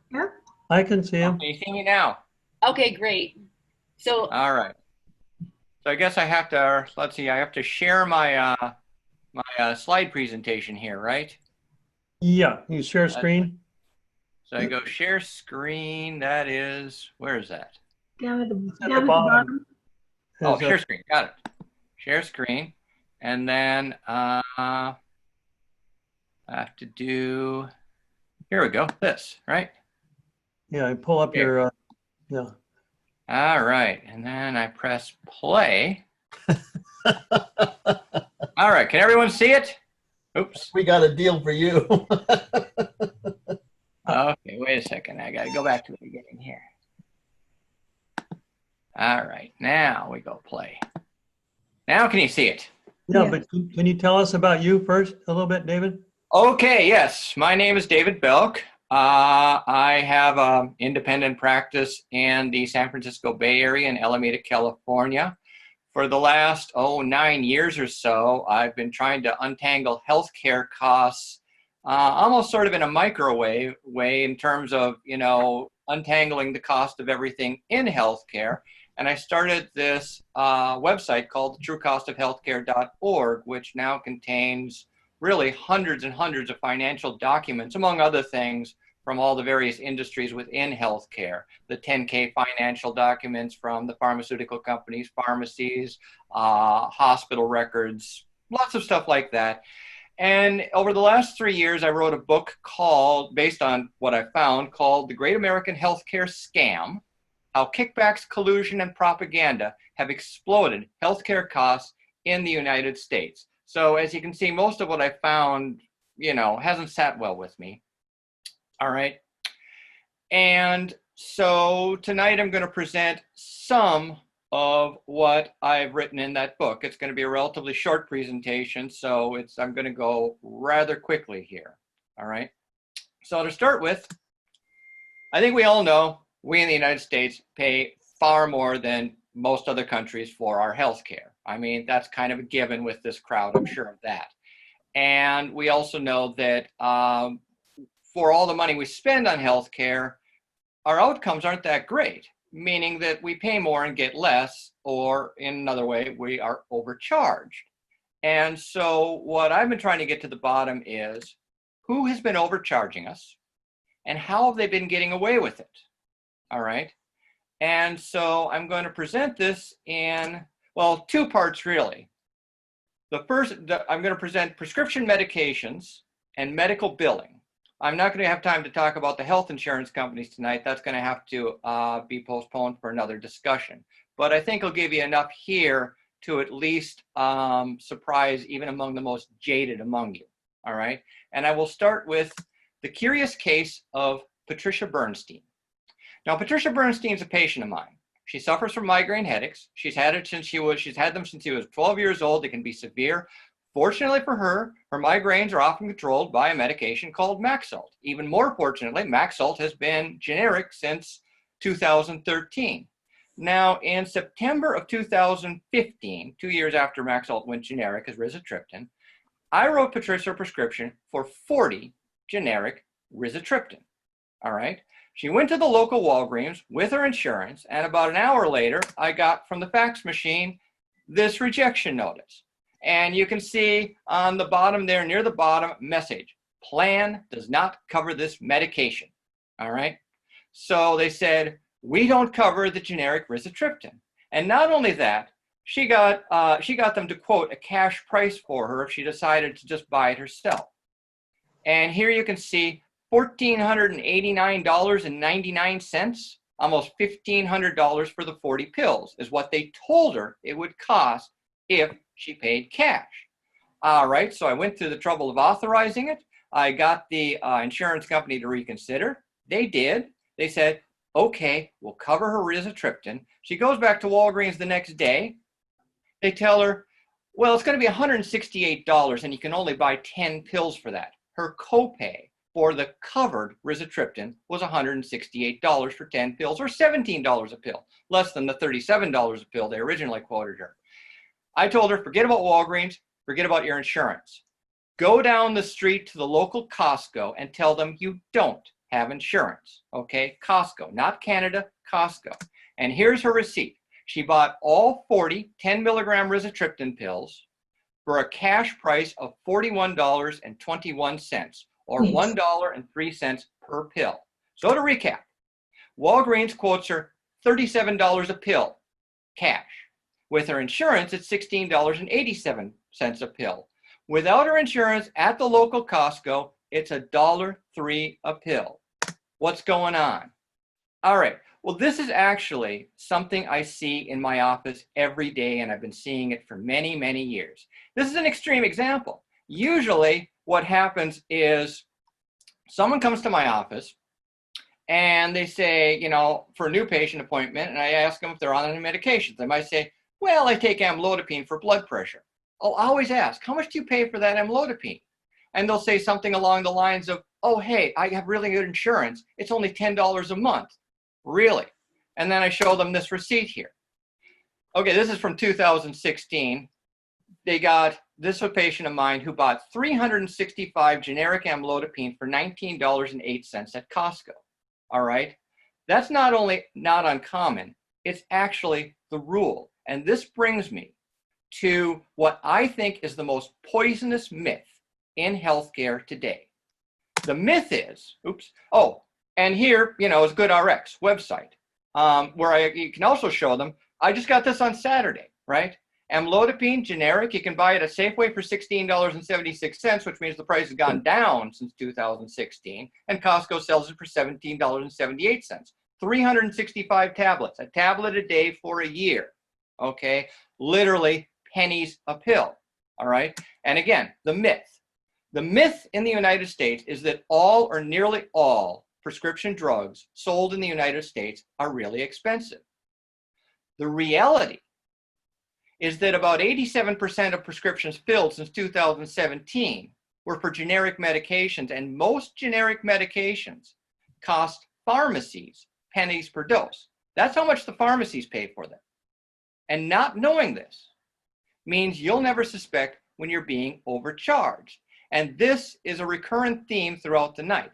Not knowing when a medical product or service is really inexpensive means you have no way of knowing when you're being overcharged. And it happens very often. All right. Now, another thing people aren't aware of. Brand name medications don't cost 2 or 3 times as much on average as generic medications. Most brand name medications cost an average of 100 times the price of their generic equivalents, even when it's the exact same medication, okay? And I know this because, you know, about every month I go over what's called the National Average Drug Acquisition Cost. This is, you know, CMS since 2012 has been tracking what pharmacies pay for every medication they purchase every single week.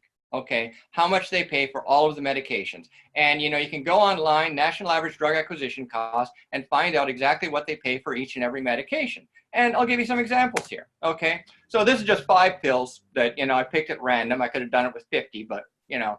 So Abilify, it's a psychiatric medication. The brand name Abilify costs pharmacies an average of over $40 a pill. The generic, aripiprazole, 36 cents. The difference 113 times. Lexapro, another psychiatric medication, $12 a pill for the brand name, 8.7 cents a pill. Wow. Generic. Lipitor, $15 a pill, 8.7 cents for the generic. You know, Norvasc, $9 for, you know, for the brand name, 2 cents for the generic, and so on. Down to the bottom, Diovan, which is, you know, only 23 times the price of the generic. That's almost the low end of normal. I once went over a list of over 100 medications. The average price difference was 87 to 1. All right. And you can see, you know, again, GoodRx prices. It gives me a good track for what you can get these medications for if you ask, if you know how to ask and whom. All right. So, for example, the generic Abilify, aripiprazole, you can get 100 pills for $44.25 at Costco, whereas the brand name costs over $4,000. The generic Lexapro, $12.33. Brand name Lexapro, $1,200. Generic Lipitor, $12.39 for 100 pills, cash. $1,500 for the brand name. Okay. If you really want a brand name medication, or you need a brand name medication because there's no generic equivalent, yeah, it's going to cost you. But again, 7 out of 8 prescriptions filled in this country are for generic medication, the vast majority of which cost pennies per dose, literally. All right. So why do we have this myth? Well, I do tend to blame the news media for this somewhat. They're biased towards sensationalism, and the sensationalistic stories are the ones about the incredibly expensive brand name medications. So that's all they talk about. That's all you ever hear about, right? Well, if half truth is a great lie, what's 1/8 of the truth? And that's the real problem. Nobody is ever told, and even when they mention generic medications, they usually misquote the prices by, large amounts. They almost never give you an idea of just how much less expensive they truly are and how affordable they truly can be. But the other reason is history, right? We couldn't have this discussion even 2 decades ago because, if you look at the proportion of prescriptions filled that are generic, even, as recently as 2000, if a doctor wrote a prescription, it was, 3 in 5 chance it was for a brand name medication and therefore very expensive. However, in recent years, generics have become so ubiquitous that, I often have patients, it's very common for me to have patients who are on no brand name medications at all. And I often tell them, look, you'll save a lot of money if you don't use your insurance to purchase your medications. And the other reason you don't hear about this has a lot to do with what are called the pharmacy benefit managers. They're not talked about a lot, and they should be, because pharmacy benefit managers, among the things that they did was they forced most pharmacies to sign gag orders. All right. In other words, they're not allowed to talk about the actual prices of their medications, even if they want to, with any of their customers or anyone else for that matter. All right. And this is one of the reasons so little has been known about these prices. All right. They mostly got off the ground in the late 80s. The pharmacy benefit managers were originally, created to determine the cost effectiveness of medications. Most medications then were brand name. And so, determining which medication provided the best bang for the buck was relevant back then. However, the purpose of the pharmacy benefit managers has changed very dramatically.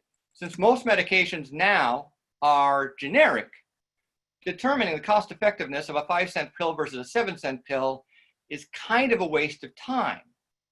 So instead, what they did was, to stay relevant, they forced the pharmacies to sign the gag orders. And also they used kind of a carrot stick approach where they said, look, sign the gag orders and play by our rules, or we won't let any of the people who are insured through us shop at your pharmacy. So they pretty much threatened to cut off any pharmacy that didn't play along. And since most pharmacies couldn't afford this, they have all been playing along. And, what's more, when they do talk about prices, what they usually give is what's called a list price. Okay, so here's an example of a typical list price quoted by a pharmacy if you don't mention the free discount or you don't mention insurance. If you call up Lucky Pharmacy, it's here, it says for generic atorvastatin, 100 pills. If you call up Lucky Pharmacy and mention a GoodRx coupon, it's $12.39. But if you don't, they'll say $595. This was the $1,500 that Patricia Bernstein was first quoted for her medication when her insurance denied her. So you can see list prices, which are the most commonly talked about prices, have nothing to do with actual costs of medications. And, so I made this table, comparing list prices NADEC price, what the pharmacy pays, and lowest good RX prices. I made this about 2 years ago for about 10 different medications. Atorvastatin, the average list price for Safeway, Walgreens, CVS, Target, $341 for 90 pills versus $7.25 was what they bought it for, and the lowest cash price was like $11, and so on. Okay. And you can see throughout this, I mean, you know, olanzapine, generic Zyprexa, over $1,000 for $15 worth of pills. This is common. This is really the rule.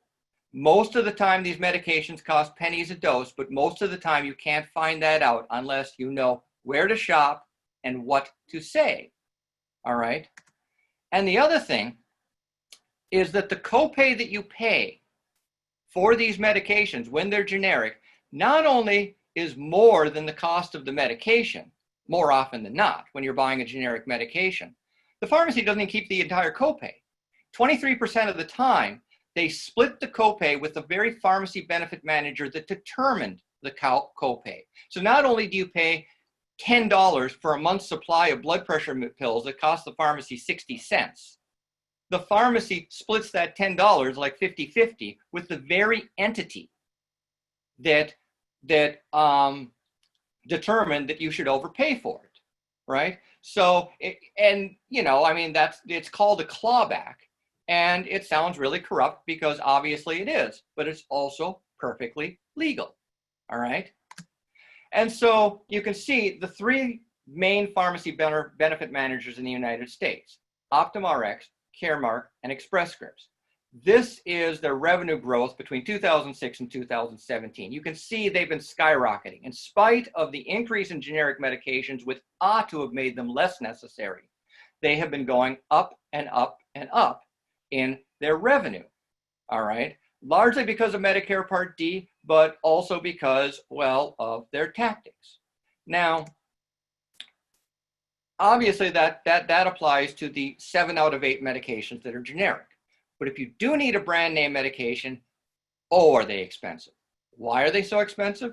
2 reasons: pharmaceutical companies and pharmacy benefit managers. Now, I think most of you know about the pharmaceutical companies, of course. Massive profits, spend a lot of the money on marketing. They talk about the research, but you know, the research never, for most of them, is never as much as, you know, either the profits or the marketing costs. But between 2012 and 2016, the average price of brand name medications increased over 70%, okay, which was 14 times the rate of inflation, which is pretty astounding since they were expensive to begin with, okay? And what's even more astounding is that this particular inflation occurred for brand name medications, whether or not there was a generic equivalent. Here are some examples, all right? This is for Advir, okay? It was about $3.80 a dose in 2012. It's well over $6 a dose by 2018. Lantus insulin, same thing. You have, you know, it more than doubled in price over that 6 years. But here you have Lexapro, right? The price of brand name Lexapro went from $4.50 a dose to almost $12 a dose by 2018, even though the generic was easily available for pennies per dose. And Lipitor, the same thing, skyrocketing in price in spite of a generic equivalent. Okay, what's going on? Rebates. Okay. Most of the price increases on these drugs, believe it or not, don't actually go to the pharmaceutical companies. They go through them, all right? The 13 largest pharmaceutical companies paid over $150 billion to pharmacy benefit managers, suppliers, and providers in the US as rebates.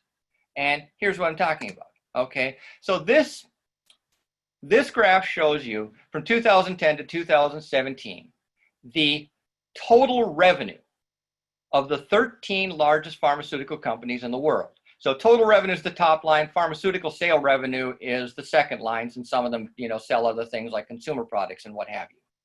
Surprisingly, the graph is rather flat, okay? Pharmaceutical companies have not been growing in recent years, not very fast. Yes, they have huge profits, but their overall growth has been stunted considerably by the fact that they're losing so many brand name patents. Okay, but if we break this graph into revenue from the United States versus revenue from the rest of the world, okay, the red line with the triangles is the revenue these 13 largest pharmaceutical companies have made from every other country in the world outside the United States versus the blue line, which is the United States alone. Okay, and as you can see, by 2016, the lines were actually crossing, meaning that the 13 largest pharmaceutical companies were making more money, slightly more money from the United States alone than from every other country combined. But the yellow line is what you really have to concentrate on. The yellow line is the rebates and chargebacks that they pay to pharmacy benefit managers, suppliers, and providers. Okay, and what does this do? Well, when they pay 40%, and I should say, the blue line is the money that the pharmaceutical companies had left over after they paid the rebates. So basically, the pharmacy benefit managers get this bribe from the pharmaceutical companies to include certain brand name medications on their list. Well, the more expensive the medication, the higher the rebate. They want higher rebates, right? And so in order to keep the rebates going up and up and up to continue, getting their drugs listed, the pharmaceutical companies pay higher and higher rebates and thus have to make up for it by raising the price. It's basically a legalized system of bribery. So you purchase a $400 inhaler, for asthma at a pharmacy. Obviously, if you have good coverage and it's on your, and it's an approved medication, maybe you pay a $20 copay for it, if you're lucky. The pharmacy benefit manager compensates them for the rest of that money, right? But then the pharmaceutical company pays upwards of 40% of that, $160, in a rebate back to the pharmacy benefit manager that they get to pocket. And this is what's causing the skyrocketing of medication costs in our country, at least for the brand name medications. All right, it's simple math. Higher priced drugs yield higher rebates. All right, and just again, for a comparison, this is the revenue of the 13 largest pharmaceutical companies, quite flat. These are the revenues of the largest pharmacy benefit managers. Just from that growth curve, you can kind of tell who wears the pants in that relationship, who is in the driver's seat. It's the pharmacy benefit managers who are encouraging, driving higher pharmaceutical costs. All right, so summary for the medications. The high prices of brand name medications are largely driven by the perverse incentives among those most responsible for choosing which medications we can purchase. Okay, still 87% of medications prescribed in this country are generic, and most are far less expensive than most people would guess. So eliminate pharmacy benefit managers and rebates, you knock 40% off the cost of medications in this country in one fell swoop. All right. Also, always check the price of your medication. Your copay could be quite a bit more than the medication actually costs. Check it on GoodRx. And if you're buying insurance coverage for a medication that costs next to nothing without that money, why do you even need that coverage? Okay, switching gears. Medical billing. Have we got a deal for you? All right, about 8 years ago, I think y'all remember on Time magazine, there was this article called Bitter Pill, which featured a whole bunch of outrageously expensive hospital bills. I felt at the time, I was doing my research, that a lot of details were kind of missed in this story. And so to revisit that, I'd like to show you some outrageous hospital bills, okay? We'll start with one that I really love here.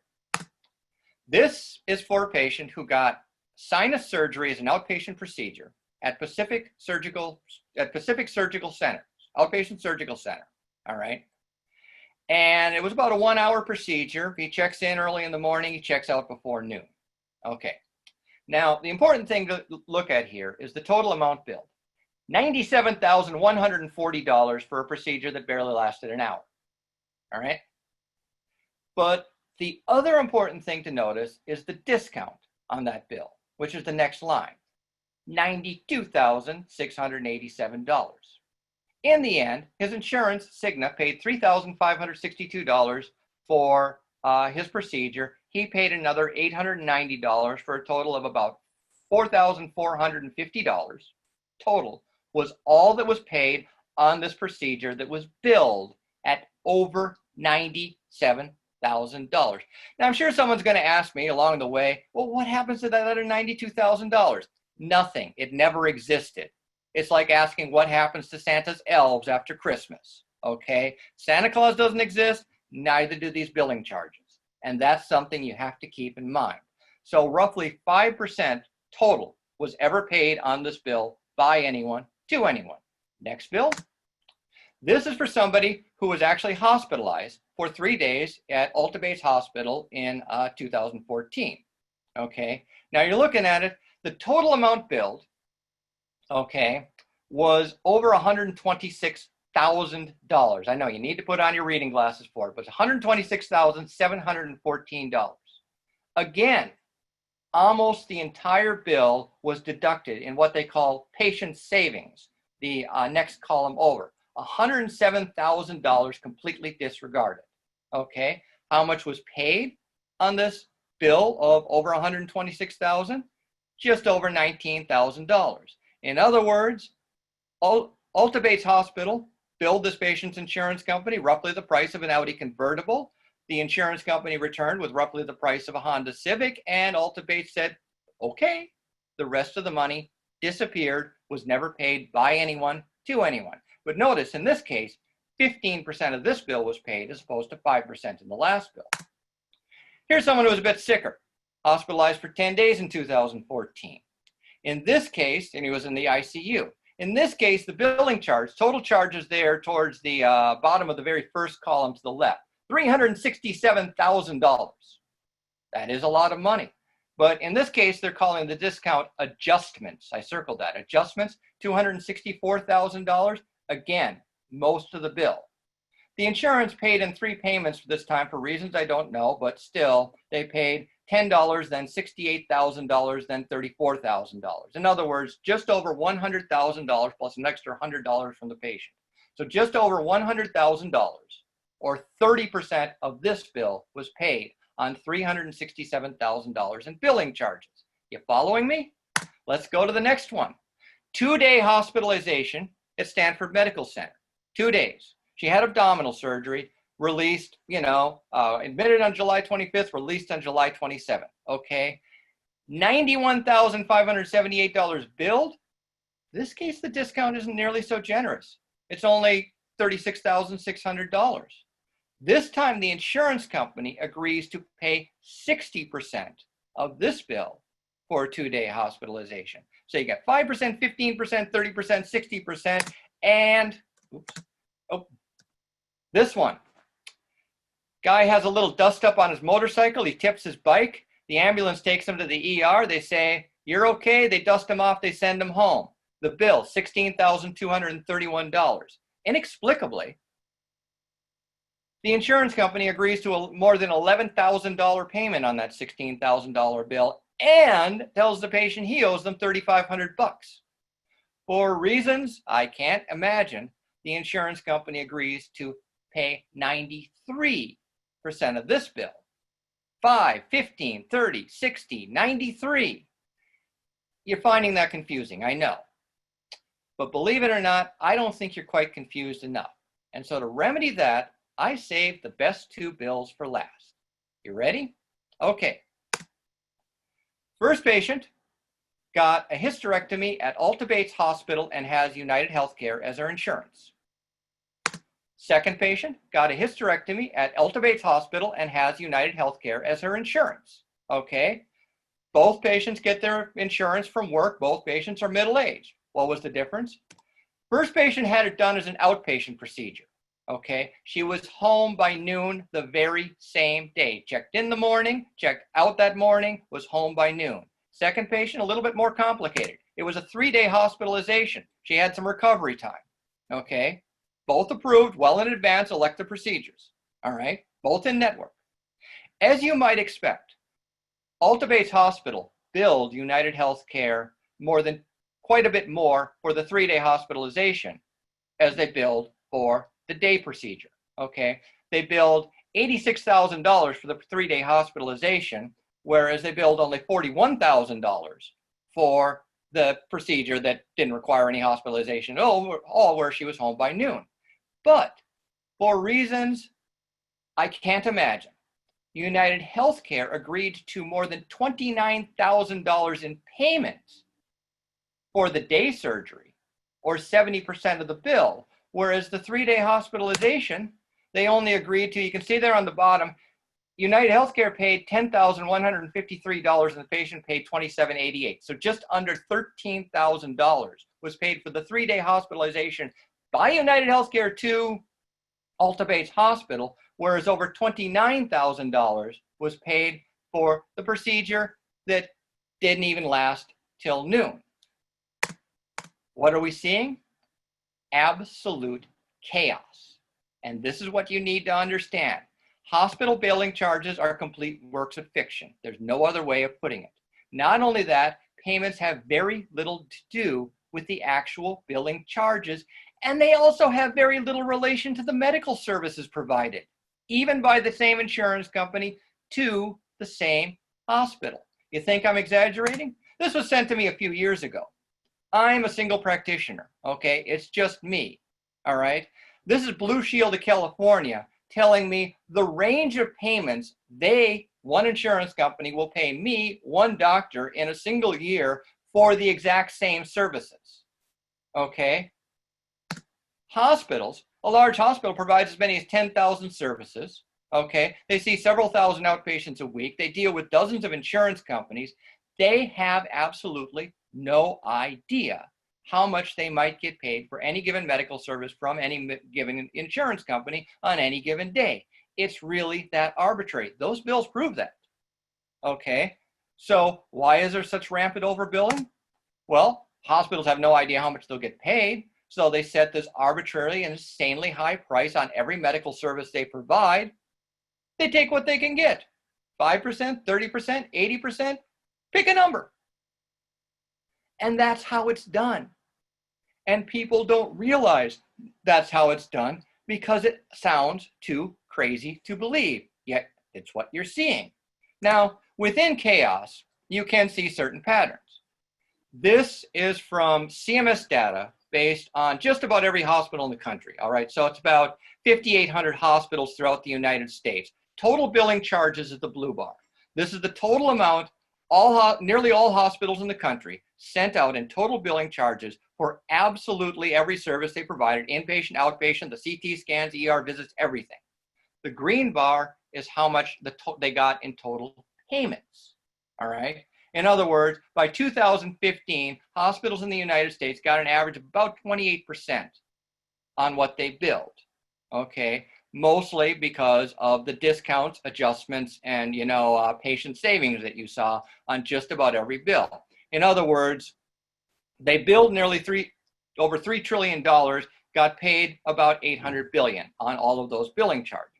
Okay, and this is basically the same data from a separate source, the Office of Statewide Health Planning and Development in California for all California hospitals, just to show you that I have multiple sources for the same information because it looks so crazy, all right? And this is from the American Hospital Association showing why hospitals put up with such a crazy system. Since 2012, they've had an average 8% profit margin, okay? In other words, they're getting paid very well to ignore this randomness, okay? When you're getting paid a lot for something, you tend not to ask a lot of questions. And they're not asking a lot of questions because it's working for them. I mean, they took a hit during the recession, of course, but they've made up for it since then. All right. And you might want to know more than 80% of hospitals in the United States are still nonprofit. Okay. So why do the insurance companies encourage such chaos? Well, just like with medications, if you never know how much a service is worth, then you never know when you're being overcharged for the service. And that's really important. Case in point, 2012 Los Angeles Times, okay? This is a woman who gets a CAT scan of her abdomen, at a hospital in Long Beach, right? Billing charge for that CAT scan outpatient procedure, $6,707. Well, Blue Shield got her a great deal, 67%. She was on a high deductible, so she paid the entire amount of over $2,300. And then she thought, wait, that's a lot of money. And so she calls up the hospital and innocently asks what the cash price of that CT scan is for the uninsured. And lo and behold, just like for generic medications, the hospital said, yeah, we'll do it for $1,054. In other words, the deal Blue Shield got her, which was a 67% discount, was more than twice what the hospital would have given her for just picking up the phone. Why? Well, it's her money, and it's fun to spend other people's money. This is from the Wall Street Journal in 2016. Melinda Beck did a really good expose, throughout the United States, showing multiple examples of hospitals willing to give people cash discounts that are less than what their insurance, the deal the insurance would get them for the exact same procedure, usually if they're on a high deductible. All right. And so again, trusting the insurance company to get you the best price on any service in medicine is grossly misguided. But people don't realize that. They always assume that the insurance companies will use their power, their size, and their negotiating skills to get the best deal. It's usually wrong, okay? And we're going to discuss why in just a couple of minutes. All right, do you need insurance? Of course you do in this country, because you'd be stuck with those bills on your own. And most of the time, the hospital, you're lucky if they give you a 50% discount, and then you're left with half that enormous bill to pay entirely on your own. So yes, you do need the insurance, especially, if it's emergency care, because you don't have any negotiating, skills when you're taken to the ER in a coma or anything like that, right? So obviously you need insurance. And this brings us to one of the main reasons insurance companies like overbilling and encourage overbilling so much. In the United States, insurance companies are more of a protection racket than a service. In other words, they are less about paying for needed services as they are about protecting you from fictitious overbilling. You want to go on it your own without us? You're stuck with, half the bill, 3/4 of the bill, all on your own, and it's insanely high. And those bills are really scary.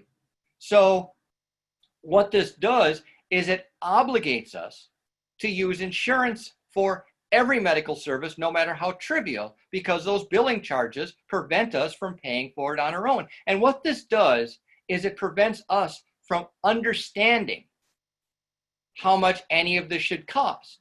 And this is why there's such a huge disconnect, even among many of the people who work in this field, between what they think it ought to cost and what it actually costs. I mean, imagine, you get a fender bender with your car, right? You bring it into the shop and, the mechanic there says, oh yeah, that's going to cost you. It's, it's going to be at least $300,000 to fix your bumper. Oh wait, the insurance company got us a deal. It's only $50,000. You'd say, wait, that's a 2012 Toyota Corolla. I got it for $25,000 brand new. No way it's $50,000 to fix the bumper. You can do that with your car. But there is so little understanding of how much generic medications or CT scans should cost, or, hysterectomies in this country. And these, not only these billing charges, but the payments on the bills are so insanely chaotic that people have simply lost touch. And the insurance companies hide behind this. And also, they serve as gatekeepers.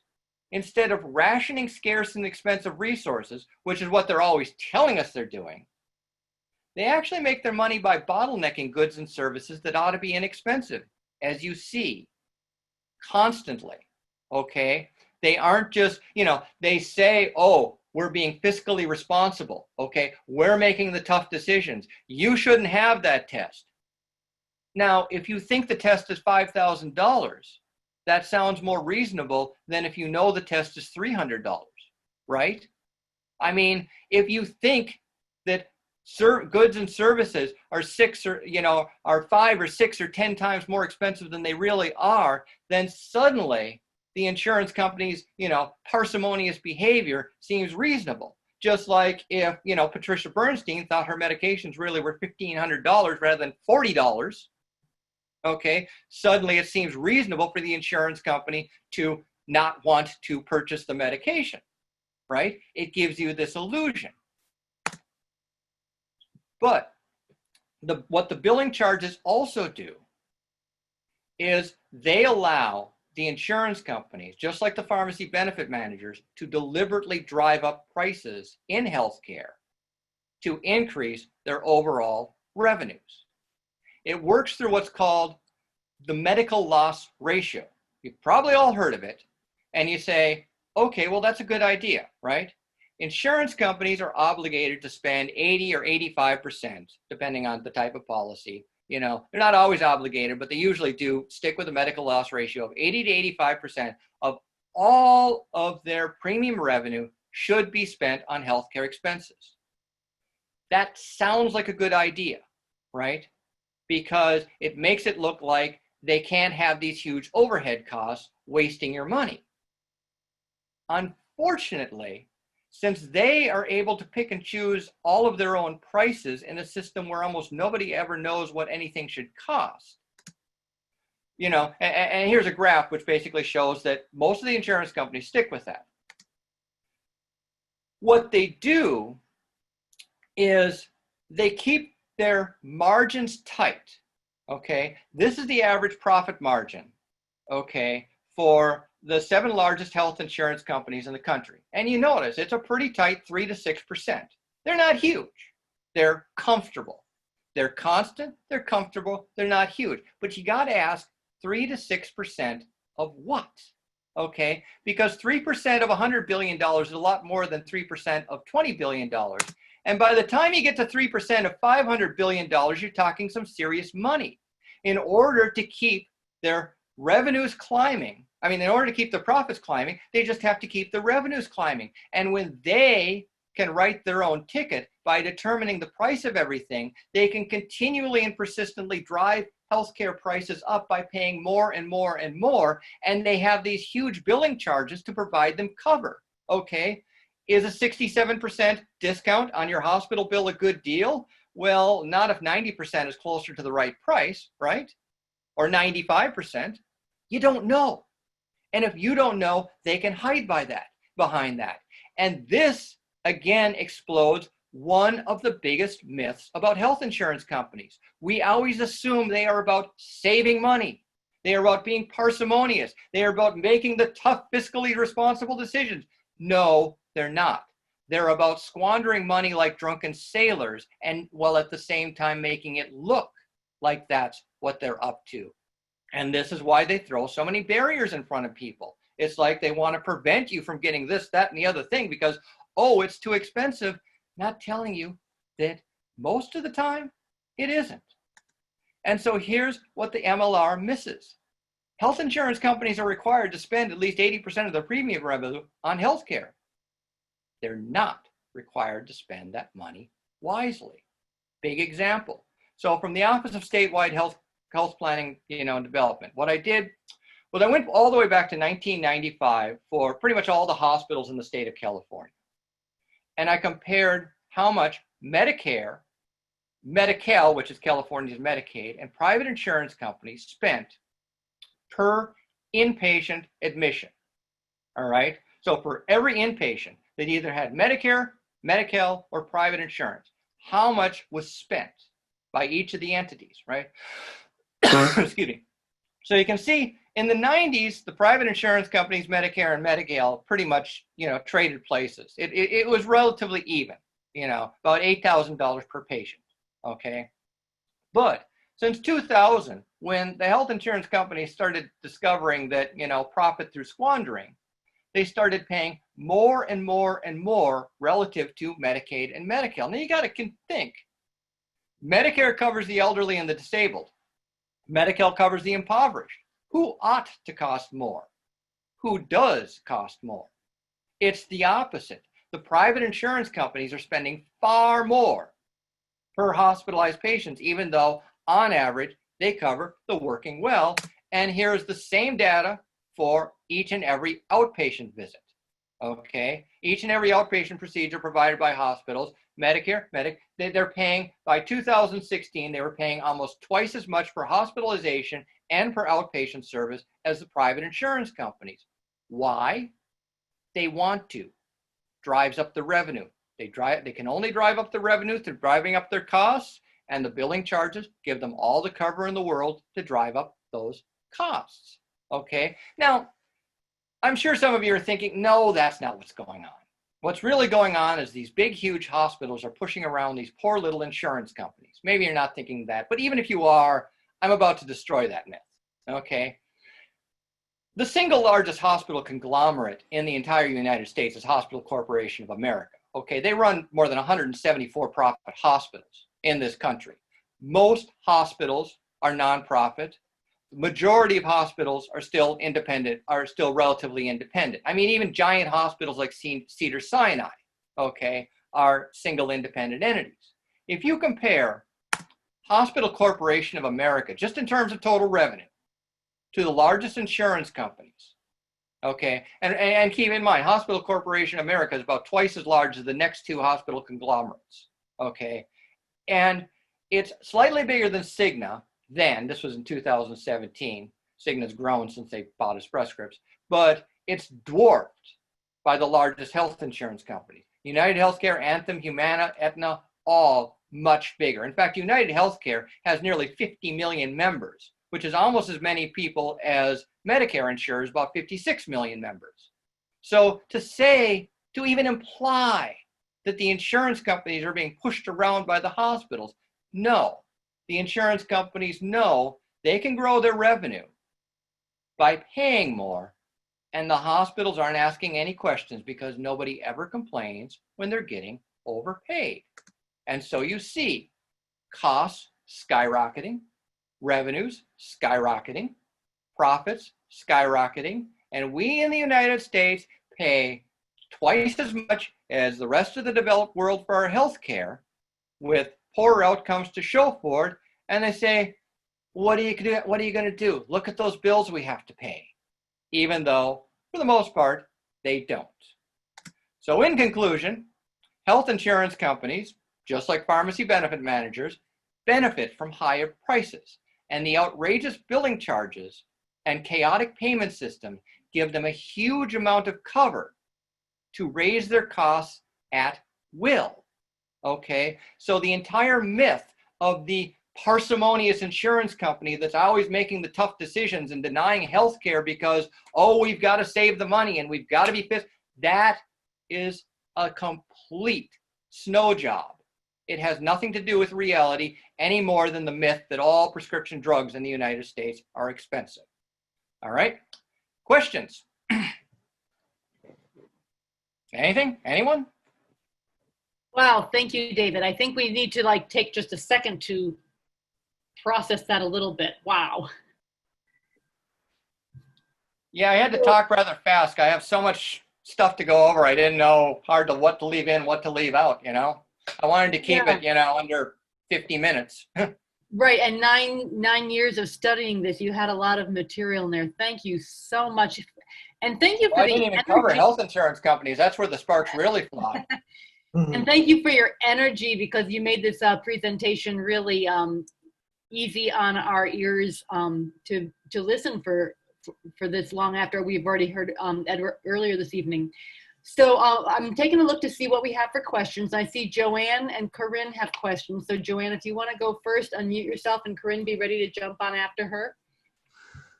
I was going back before Dr. Belk made his presentation, and the discussion about the messaging and communications. I'm an elected official, and so the first time I brought up single payer health care, I could not get a second person to second my motion to advocate on behalf of the borough. 3 years later, I tried it again, and this time I used the argument, the economic argument, that it would save the taxpayers the borough, the school districts, and us overall, we ended up with a unanimous vote. So the economic argument seems to work much better at the political level than some of the other arguments that we've been using in the past. It may have also made a difference that you were talking on a local level. David, can you chat with us on that a little bit about using the information that you've shared to make political change? Well, I think my primary goal, of course, has been to define the problem. I mean, I say this till I'm blue in the face that, you know, you shouldn't be trying to solve a problem until you fully understand it. And so I'm really in the business of, this is exactly what they're dealing with. This is who's taking advantage of us. And I'm more about pinpointing, you know, well, in what I presented tonight, obvious cases of fraud that should anger people. And then once you've defined the problem, once you've, you know, cleared the smoke screens, it seems a little bit easier to come up with solutions. And you know, one of the issues that I like to bring up here, again, with these outrageous billing charges, these outrageous, you know, list prices with, you know, the pharmaceuticals. If you think you're talking about paying, you know, 5 times as much as you're really paying, reform is always harder to bring up. Nobody wants to talk about that much money. And then suddenly when you break it down to, by the way, this is all that's paid on it. By the way, the insurance companies are pushing it. Then suddenly it becomes, oh, we can do that. I mean, just, you know, in terms of, you know, your own personal finances. If remodeling your house costs $400,000, you're going to be a lot more hesitant to do it than if it only costs $4,000, right? Money matters. And so it's incredibly important to dig down into this nitty-gritty and see where exactly the money is going and how they're manipulating you. And this allows you to take control of the message, because it's not a $300,000, you know, hospital bill you're asking the patients to cover. It's not, it's far, far less than that. And of course, the fact that, yeah, Medicare is now on average paying, you know, hospitals about half as much. Now, that becomes kind of a difficulty, because if you cut the hospitals off too much too quickly, you may run into trouble. I mean, I've always argued that you're better off unwinding this money and making sure you understand all of the finances before you start ripping things out. Because yes, about $1 trillion is wasted in our healthcare system. Unfortunately, a huge amount of that $1 trillion is being spent in ways that are totally and completely untraceable. That would be, you know, the subject of the third part of my lecture, or the third part of my book. If anyone wants to buy it, it's available on Amazon, by the way. Thank you so much, David. So Corinne is next, and Stephen is on the deck, and then I raised my hand actually because I wanted to stick a question in here too. So Corinne, can you ask your question? David, thank you so much for all the details and studying this so extensively. And I understand that you feel, you know, that it's important to understand the absolute ludicrous craziness of our system. What do you think is a solution? I think we're getting to the point with the public that we do need solutions. People are very aware, maybe not in the detail that you give us, but they're very aware that there's overcharge, there's huge profits, even for the not-for-profits. I don't hear you talking about solutions, and I'm wondering, A, what you think the solutions are, and what do you think about single payer as a solution? Well, I mean, a single payer is obviously a potential solution. It's not the only potential solution. I mean, I hate to say that. I know I'm committing heresy by saying that, but, you know, come on, get rid of the pharmacy benefit managers. You knock 40% off the cost of prescription drugs, okay?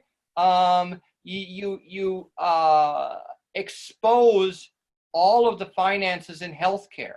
Okay, again, this was the subject of part 3 of my lecture, but you have to expose all financial transactions so you see exactly where the money is going. And then you come in and you say, okay, this is where the fraud is. This is where the fraud is. There's an insane amount of fraud in our healthcare system. I mean, people talk about, you know, the margins on the top, that's peeing in the ocean. All right. The real money is being wasted on the fraud, and the real fraud is occurring in financial transactions that are untraceable to anyone, mostly between employer-sponsored healthcare plans and the providers. And this is what needs to be exposed. Okay, until you expose everything, you're kind of in the dark about the exact problem you're solving.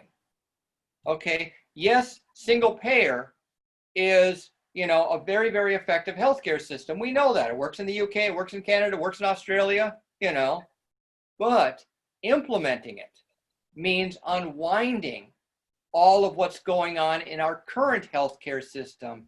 And that needs to be, it's kind of like, you have a patient who, medical example, comes in with a cancerous tumor.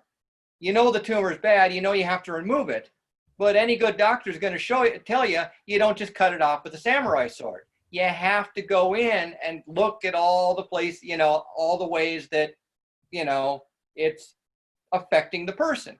This is the same with healthcare. We have so many financial transactions about which we're not aware of. And the ones we are aware of, the conflicts of interest and the fraud, those need to be eliminated. And they, and it's easier to eliminate them once you've exposed them, which is what I'm doing. Okay. Okay, so let's say all of them are exposed, then who's going to regulate? Who's going to simplify the system? Who's going to get rid of the chaos? You wrote yourself, outrageous billing charges and chaotic payments, give them cover. So you get rid of the cover. Right. Okay. Exactly. Get rid of the cover. Right. And this is the problem, because it's just like, with pharmaceuticals. Most of the time when the media discuss hospital bills, they never ever mention the payment. This was what irritated me so much about Brill's article, Bitter Pill. It was like, oh, look at these hospital bills. And that's like, that's like the shiny object, okay, that distracts everyone. It really becomes an obstacle to reform, because you see these gargantuan hospital bills and suddenly you shut down the conversation.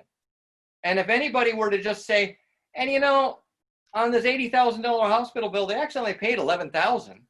Suddenly, oh, really? Exposing that suddenly makes the conversation easier. And then you start to expose the chaos, and then you start to expose the fraud, and then everybody is a lot more angry with their insurance company. Okay? And then you have more leverage against them. And the biggest area of leverage you would ever get with against the insurance companies is if you were able to get employers to realize, most employers in the country, how much they are truly being robbed by insurance companies. And I don't just mean they're overpaying for the insurance. They're getting robbed blind in so many ways. But again, that's the third part of the discussion. Unfortunately, I couldn't have presented the insurance company without presenting this information. And I felt that this information would get enough jaws to hit the ground. So yeah, but no, employer-sponsored insurance is the biggest scam in this whole racket. It's literally along the lines of the subprime mortgage scam. And the employers are getting completely reamed by it. And if you were able to convince every business in America, show every business of America exactly how they're getting screwed, then suddenly you would have Microsoft and Apple and Google hating United Healthcare. Okay, it takes a titan to defeat a titan. That is a piece of leverage that you could get if you suddenly, and I do have the evidence, of course, but it's getting people to look at it. Exactly how much they are being completely ripped off by the system in ways they don't suspect. But if they knew, it would anger them an immense amount and embarrass them, of course, but that's a separate issue. Well, I'm afraid a number of the people who are on the boards of for instance, General Motors and Aetna or whatever, United, are probably the same people or they're networked with each other. I have always wondered why there wasn't a clash of the titans at the top of the mountains. But I think there's too many interconnections. They don't know. It's just like with the subprime mortgages. Most of the people who bought these mortgages, including some of the banks who sold them, did not know how completely worthless they were. And that's why so many people who ought to have known better lost so much money. I mean, you know, you talk about the people who got bailed out and everything like that, but there's an incredible amount of idiocy out there that people just aren't aware of. And most of these corporate boards do not understand how their employer-sponsored healthcare works.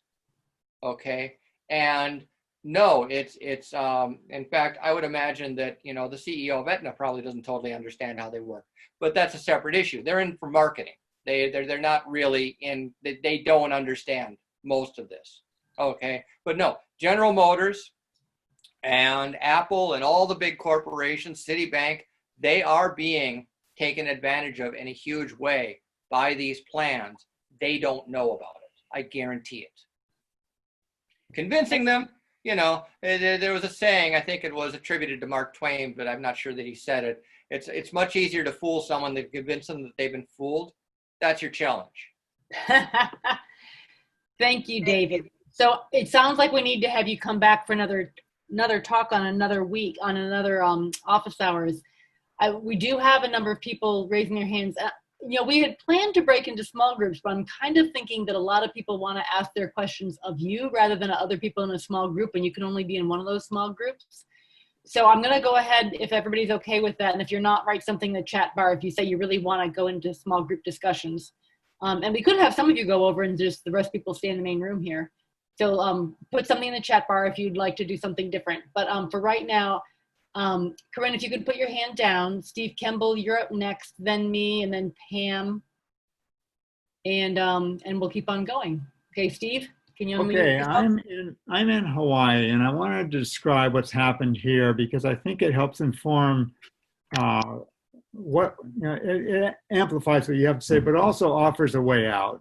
Since 1974, we've had the Prepaid Health Care Act, and we got an ERISA exemption to do this, which includes an employer mandate, mandated comprehensive benefits, no deductibles, and copays of either 10 or 20%. And so we've had this in place since 1974. And we have one dominant insurer, which is about 70% market share, and most of the rest of the market is Kaiser, which is their own separate system. So HMSA has dominated all independent doctors and hospital billings, and because Kaiser is their own self-contained system. And they controlled prices. For years, they controlled prices. You could bill whatever you want. They would pay what they were going to pay. But you knew the price. Everybody got paid the same for the same services. And with that, we had the best benefits, the broadest population coverage, and the third lowest health insurance premiums in the whole country. And HMSA prided themselves on having the lowest administrative overhead of any insurance company in the country of 8% in 2008, 2009, before the Affordable Care Act. So since the Affordable Care Act, they have HMSA has latched on to this idea of we want to pay for value, not volume, and we're going to try to move everyone into accountable care organizations and independent physician associations and push insurance risk onto doctors and hospitals, et cetera. And what this has done is it's made it really confusing what things cost or how much is what's going on. And during the last decade, my health insurance premiums more than doubled. Mm-hmm. And so what the approach that I'm taking now is saying, instead of trying to control costs by using competition among these accountable care organizations, entities, and trying to restrict utilization, let's go back to controlling prices. It worked for us before. If you control prices, if you have the government say, we're going to negotiate doctor fees with the doctors and hospital fees with the hospitals and standardize the prices, a lot of these games would go away. And we have the historical record of it working for us to use that as leverage with the legislature. Well, Medicare has the historical record of it working for them too. Yes, right. And you hit the nail on the head. The confusion. Okay, overutilization isn't an issue. Hospitalization has gone down in the last several decades. So have surgeries. You know, it's like people are aware of the fact that we actually underutilize compared to most countries.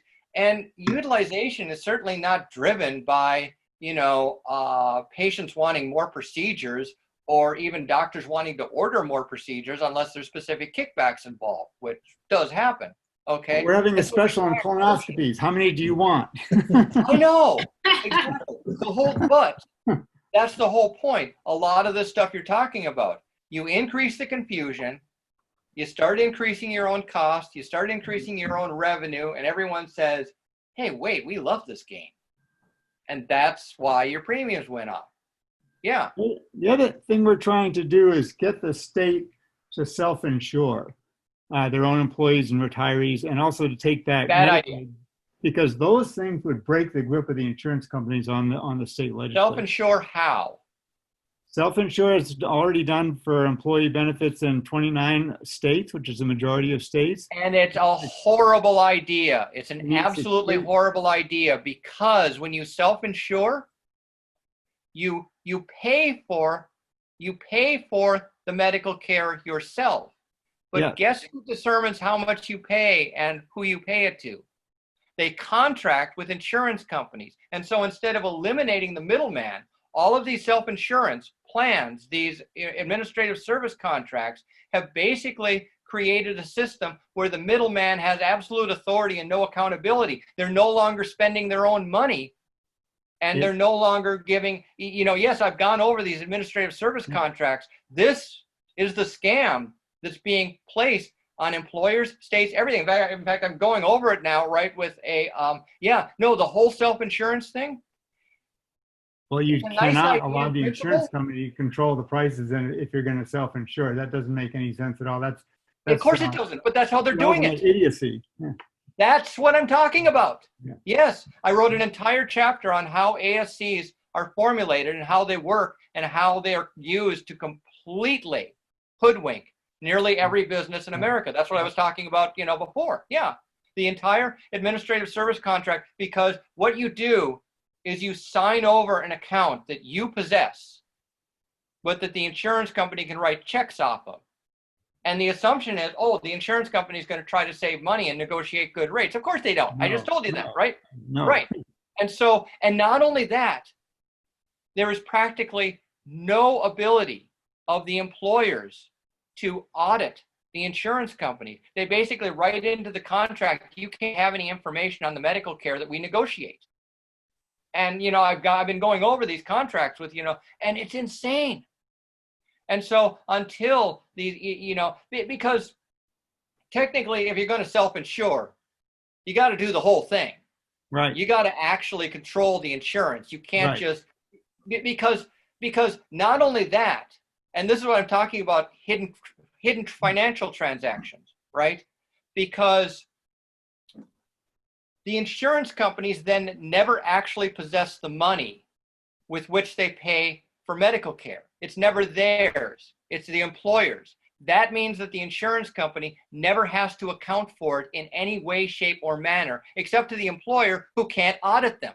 Meaning that 76% of commercial health insurance in this country, which is the amount controlled by administrative service contracts, is completely unaccounted for anywhere. This is a major problem. No. I agree. Right. You'd have to go all the way and control the prices. Right. Well, that's the whole point. And the insurance companies are doing exactly the opposite. Yeah. They are now paying for health care with money that isn't theirs. Yeah. Okay. It's like sending someone else to shop for you and never once looking at a receipt or what they bought. Just giving them your credit card and saying, go at it. And that's what most of these employers have done. They've trusted the insurance company to make the responsible decisions when that's the last thing they'd ever want to do. The last thing you want to trust, yeah. Well, that's very helpful. Yes. Thank you. Okay, so was Pam next and then me, or was I next? I think you were next. Okay, thank you. So I'm from Vermont, a rural area, and several of our rural hospitals are just touch and go all the time. And one actually filed bankruptcy last year and then reorganized and came back.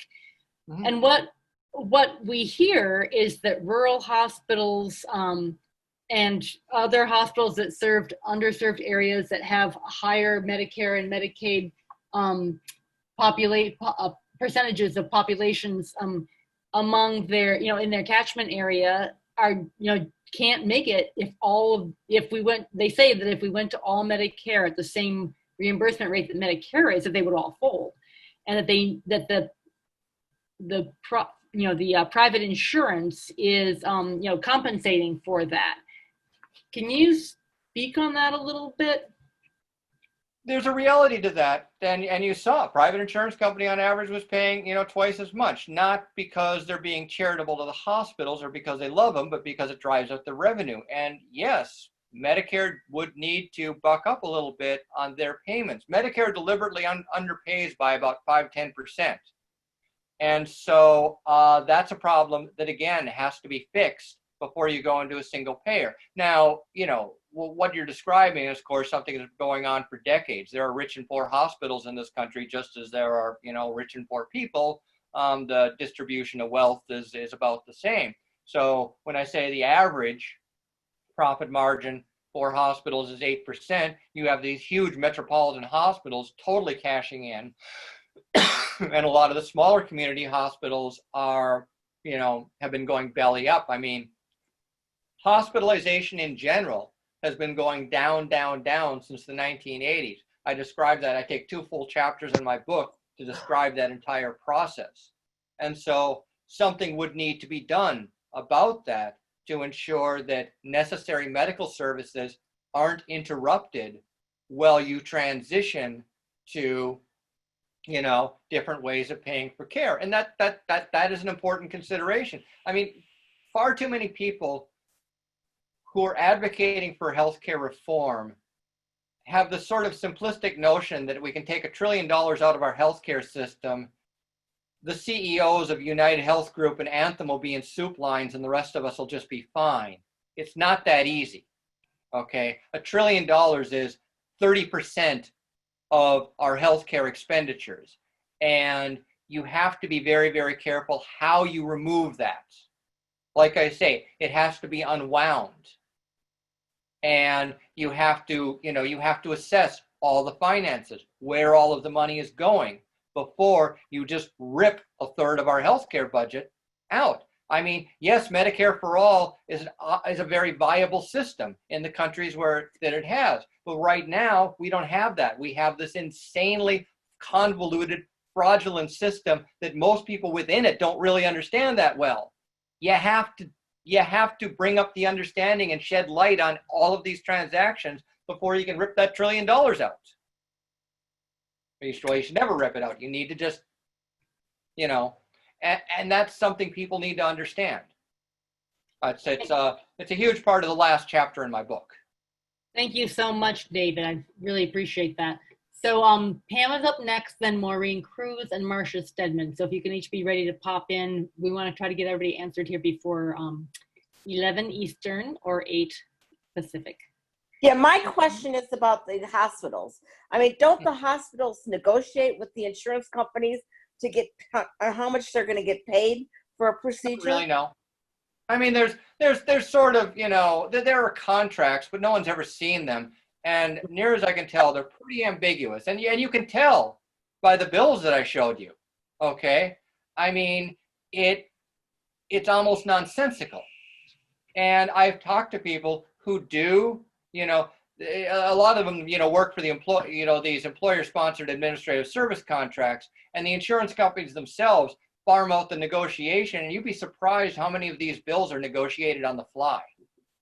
I mean, that's what people, this is one of the reasons, the Trump administration, the head of HHS was trying to expose all of these quote unquote contracts, and he couldn't get hospitals to, I mean, it was like, and I looked at that and I almost laughed because I said, there is no way the hospitals are ever going to release their quote unquote contracts, because for the most part, their quote unquote contracts don't say very much. Yeah, I'm a hospital. That's what they're hiding. They're not hiding price lists. They're hiding negligence. Right. But again, this chaotic random payment system tends to, on average, overpay most of them, which is why they're not complaining.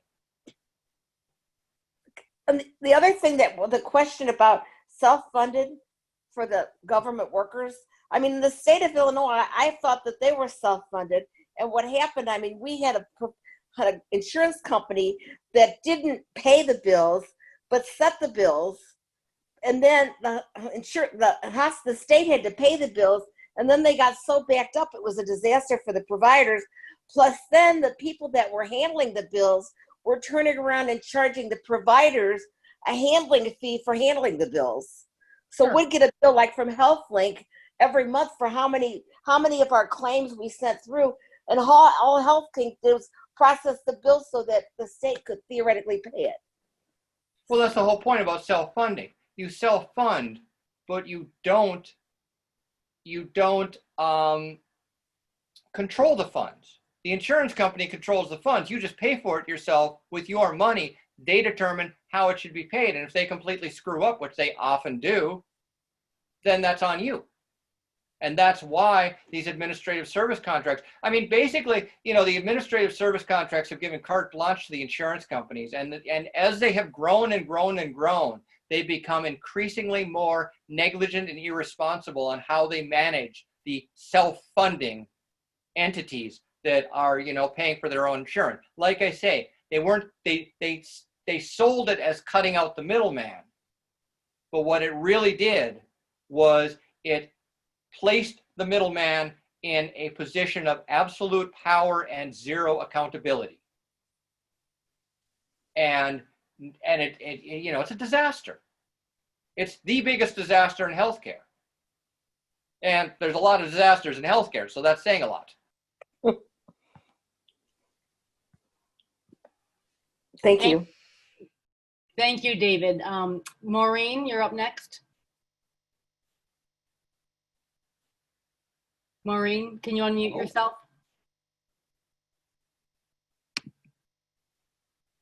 Okay, I was trying to unmute. Hi, David. I've been a fan of yours for a long time, since we Yeah, long time no see.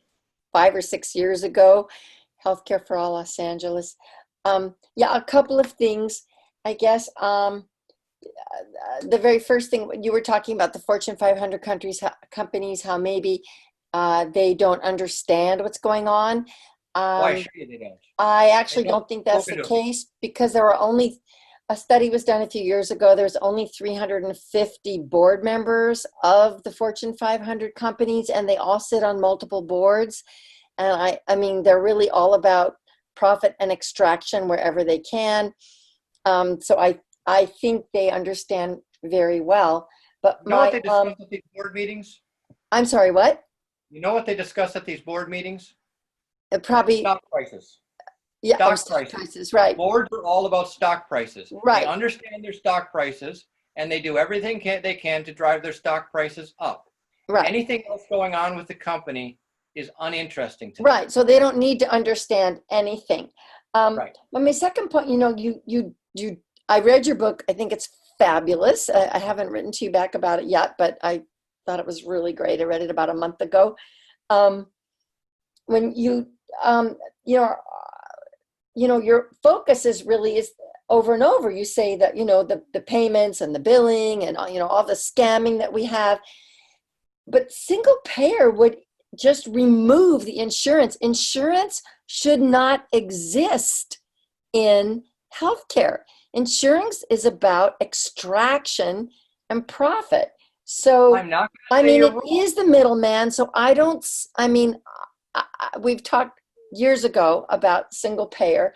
But it seems to me that removing the middleman that we don't need, that only exists to extract profit, that should be paramount, and that shouldn't be a problem, like unraveling so many of these bits and pieces of what our system is. It seems to me just the mere fact of removing the middleman by having a single payer system would solve a lot of the problems. And one other point, and then I'm going to be quiet, and that is that, you know, you said Medicare underpays by about 5%, but if we had 340 million Americans in the same program, perhaps that 5% wouldn't be an underpayment. I mean, Medicare only covers, as you said, a little bit less than 70 million people. So, you know, the numbers, it seems to me, might make a big difference. And I'd like your comment about that. Thank you so much for writing your book and for all your years of work. I've been a big fan of your site, True Cost of Healthcare, for a long time. Thank you. Okay, you're not wrong. Single payer, in many ways, you know, you wouldn't have any of these problems. Okay. I don't argue that single payer is not a better way to run healthcare. I do argue that it's more complex, more complicated to get from here to there than a lot of people are acknowledging. Okay? Yeah, I agree. Getting from here to there is the problem. Not that, you know, not that single payer isn't a better place to be. It's just, if you got to cross a 1,000-foot cliff to get there and you don't have a bridge, it can be a problem. Okay. And this is part of the problem. You got to take $1 trillion out of our healthcare system. And before you take $1 trillion out of our healthcare system, you got to know where all of that money is going so that you don't, you know, bankrupt large institutions that you need inadvertently, or, you know, cause, you know, great interruption. One of the slides that, you know, I didn't show you guys this, but hold on a second. This sort of puts a little perspective into the whole thing. At the very end, I talk about how, let's see. Can you all see this? So I have this little slide of, you know, 2017, comparing our US healthcare system, just our budget, how much we spent on healthcare in 2017, to the GDPs of the 5 largest countries in the world, the United States being one of them, right? Mm-hmm. So you have the United States, China, Japan, Germany, then our US healthcare system. If it were a country in and of itself, it would be the 5th largest country, you know, in terms of GDP in the world. We not only spend more on healthcare than anyone else in the developed world, our healthcare system actually costs more than the entire GDP of the United Kingdom, and is close to the GDP of Germany. Right. Okay. Size matters. And this is why it's a little more complicated to take it all out, you know, than, because yeah, you are talking about $1 trillion. And until you know how all that $1 trillion is spent, don't suck it all out at once. That's what I'm saying. But we're not extracting it all out. We are redirecting it. It's not that it won't be spent. It's that it will be spent on care instead of profit. And I think it's not that it's extracting money out. A huge amount of it's actually spent on fraud. And unfortunately, it's spent in ways that a lot of people wouldn't guess. And well, I guess that's the point. You have to know exactly how it's being spent, and then you can take it out. But that's what I'm advocating. Understanding the system before you fix it. And you have done that for us in your book, and I highly recommend everyone read your book. Exactly. Please buy my book, Amazon. You can get the Kindle for $10 and the paperback for $15. Thank you so much. Hopefully I'll sell enough copies to actually pay for, you know, the at least the cost of the editing and the cover design. Thank you so much. Marcia, you're next. Unmute yourself, please. There, can you hear me? Yeah. Oh, great. Well, thank you so much, David, for your excellent presentation. This is a topic I've been wondering about ever since I first got involved in single-payer healthcare almost 10 years ago.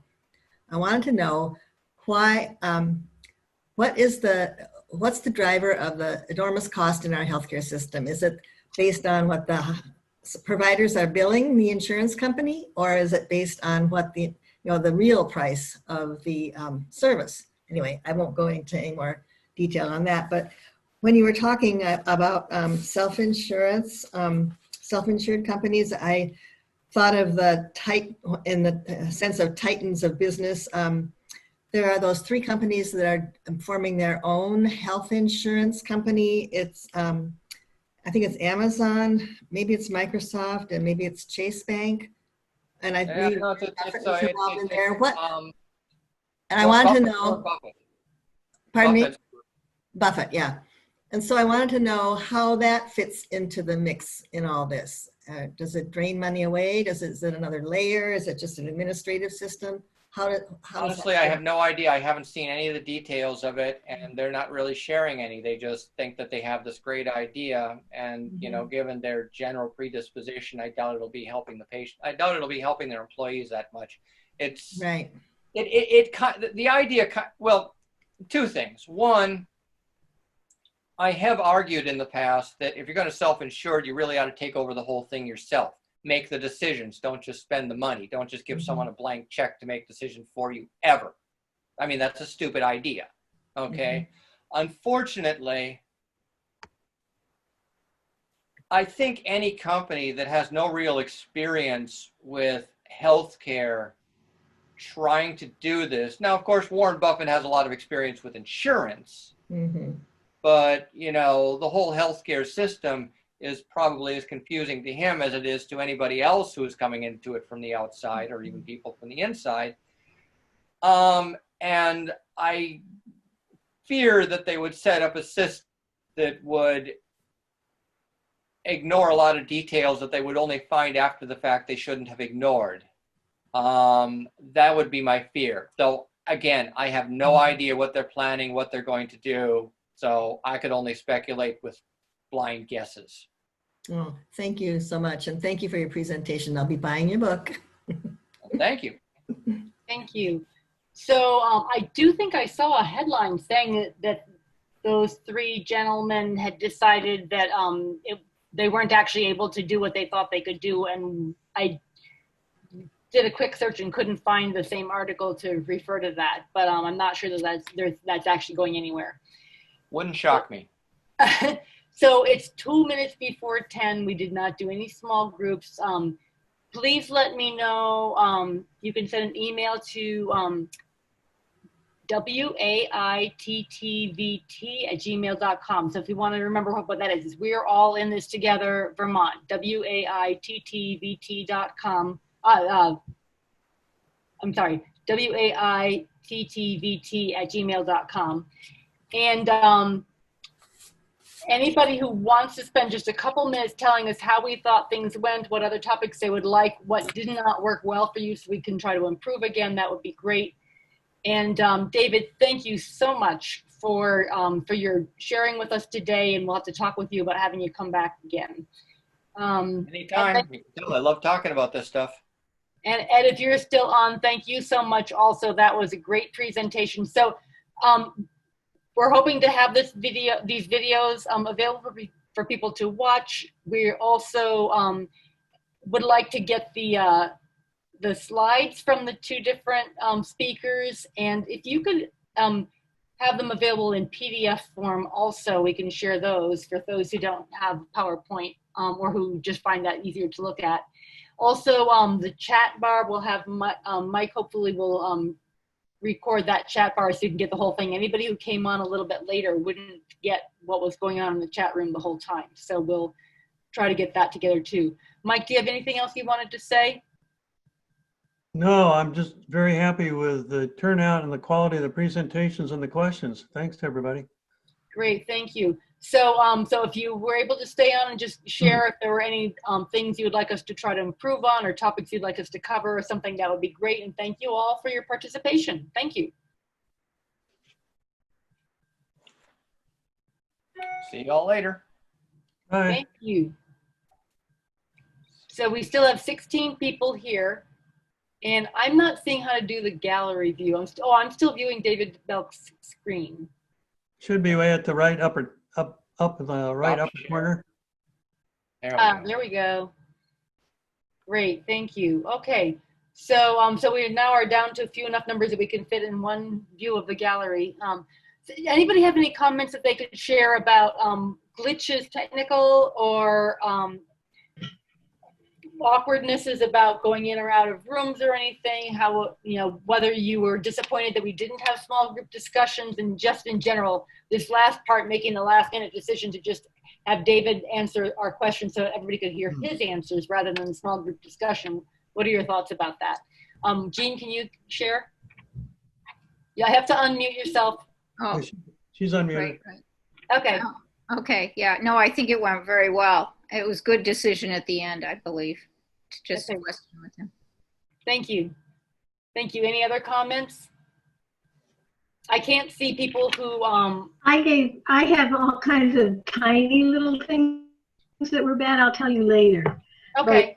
But I could, like being a co-host, I couldn't raise my hand. I couldn't, and I couldn't follow everything. I got sent into a room that no other people came into, but they were discussing it somewhere else, things like that. Oh, okay. So luckily I'm a person to confuse. It's fine because I'm family. But so Mike and you and I should have a conversation maybe. Yeah. Yeah. Okay, thank you. And I had a question for David Belk, and I don't know whether you wanted more feedback, but now I might be able to get to ask him.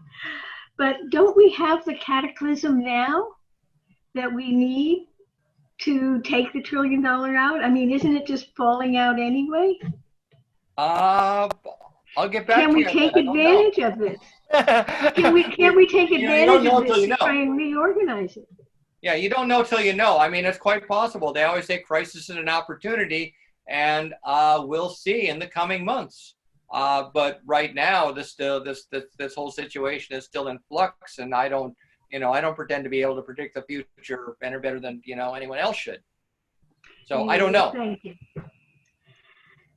I have a question. So is this whole thing recorded? Yeah. Yes, and yet I could not. I was the only one that could not see your slides. So sorry. Well, you know what I want to do, because I was going to record it myself, but I don't think I did a very good job of it. If you could send me the audio of what I gave you, I can make a YouTube video out of it. Okay. Oh, that would be great. It would take me about a week. Okay. I'll do, so basically all of the slides plus even, better will be imposed over, my voice and me presenting it. So if you can send me just like, I don't know if you can send it. Yeah, it's just audio. Yeah. It shouldn't be that many megabytes. You can probably email it to me. Okay. Just the audio. I'll turn it into a YouTube video. Thank you. And then you can show it to everyone, and I'll even edit it so that, a lot of my ums and ahs are missing and everything. Great. Thank you. Thank you so much. So I haven't heard from Barbara and Larry, Elaine, Barbara Cummins, and Stan Taylor. I can't see whether you're like trying to gesture at me. All I'm seeing is a black box with your name on it. So if you had anything you wanted to share, please go ahead. Oh, can you hear me? I can. Who is that? That's Stan Taylor. Yeah. Okay, great. There's two or three small things. One, if I'm do the printing for the Mid-Valley Healthcare Advocates, and I can print up enormous numbers of documents for almost nothing. So if you show this to a bunch of people and they want to have some sort of written report, I can generate them and send it to them for basically Just need 50 to send me cents. your address and I'll get it to Stan. Okay. And I credit Stan for helping me find David. Stan was aware of him 2 or 3 years ago and guided me to David's website. And I'm very, very grateful to both of you.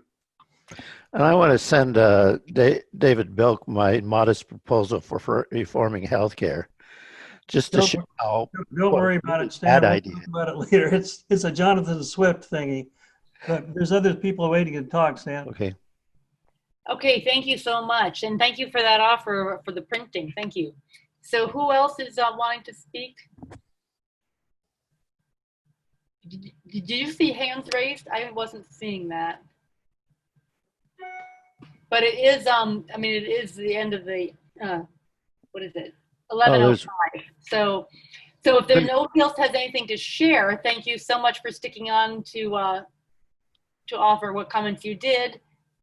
And Well, there's one thing I would like to say. yeah. There's about 30 universal health care programs around the world. So some are single payer, some are multiple payer, some are, You know, they have all sorts of it. Any one of them is much better than what we have. I mean, That's what you I've know, always said. what? That's what I've always said. Yeah, I don't, just pick one. I mean, Thailand's or not Thailand's, but Taiwan or Singapore. It doesn't matter. There was actually an excellent show on PBS. It was Frontline called Sick Around the World. Yeah. Because there is kind of this myth that all universal health care is single payer. And I'm not against single payer, don't get me wrong. But there are multiple ways to do it. And yeah, you can't get much worse than how we've done it, you know. But, you know, there are multiple ways to improve it. And this is why I've always been a little more open-minded about the solutions and more focused on these are the problems we need to solve, okay? I'm not really taking an absolute stand on the solution. Everyone's like, you need to solve this. No, I'm defining it, okay? You're the pathologist. Yeah, exactly. I'm the pathologist. Great, thank you so much. So the next one is June 16. It'll be 4 to 7 p.m. Pacific time.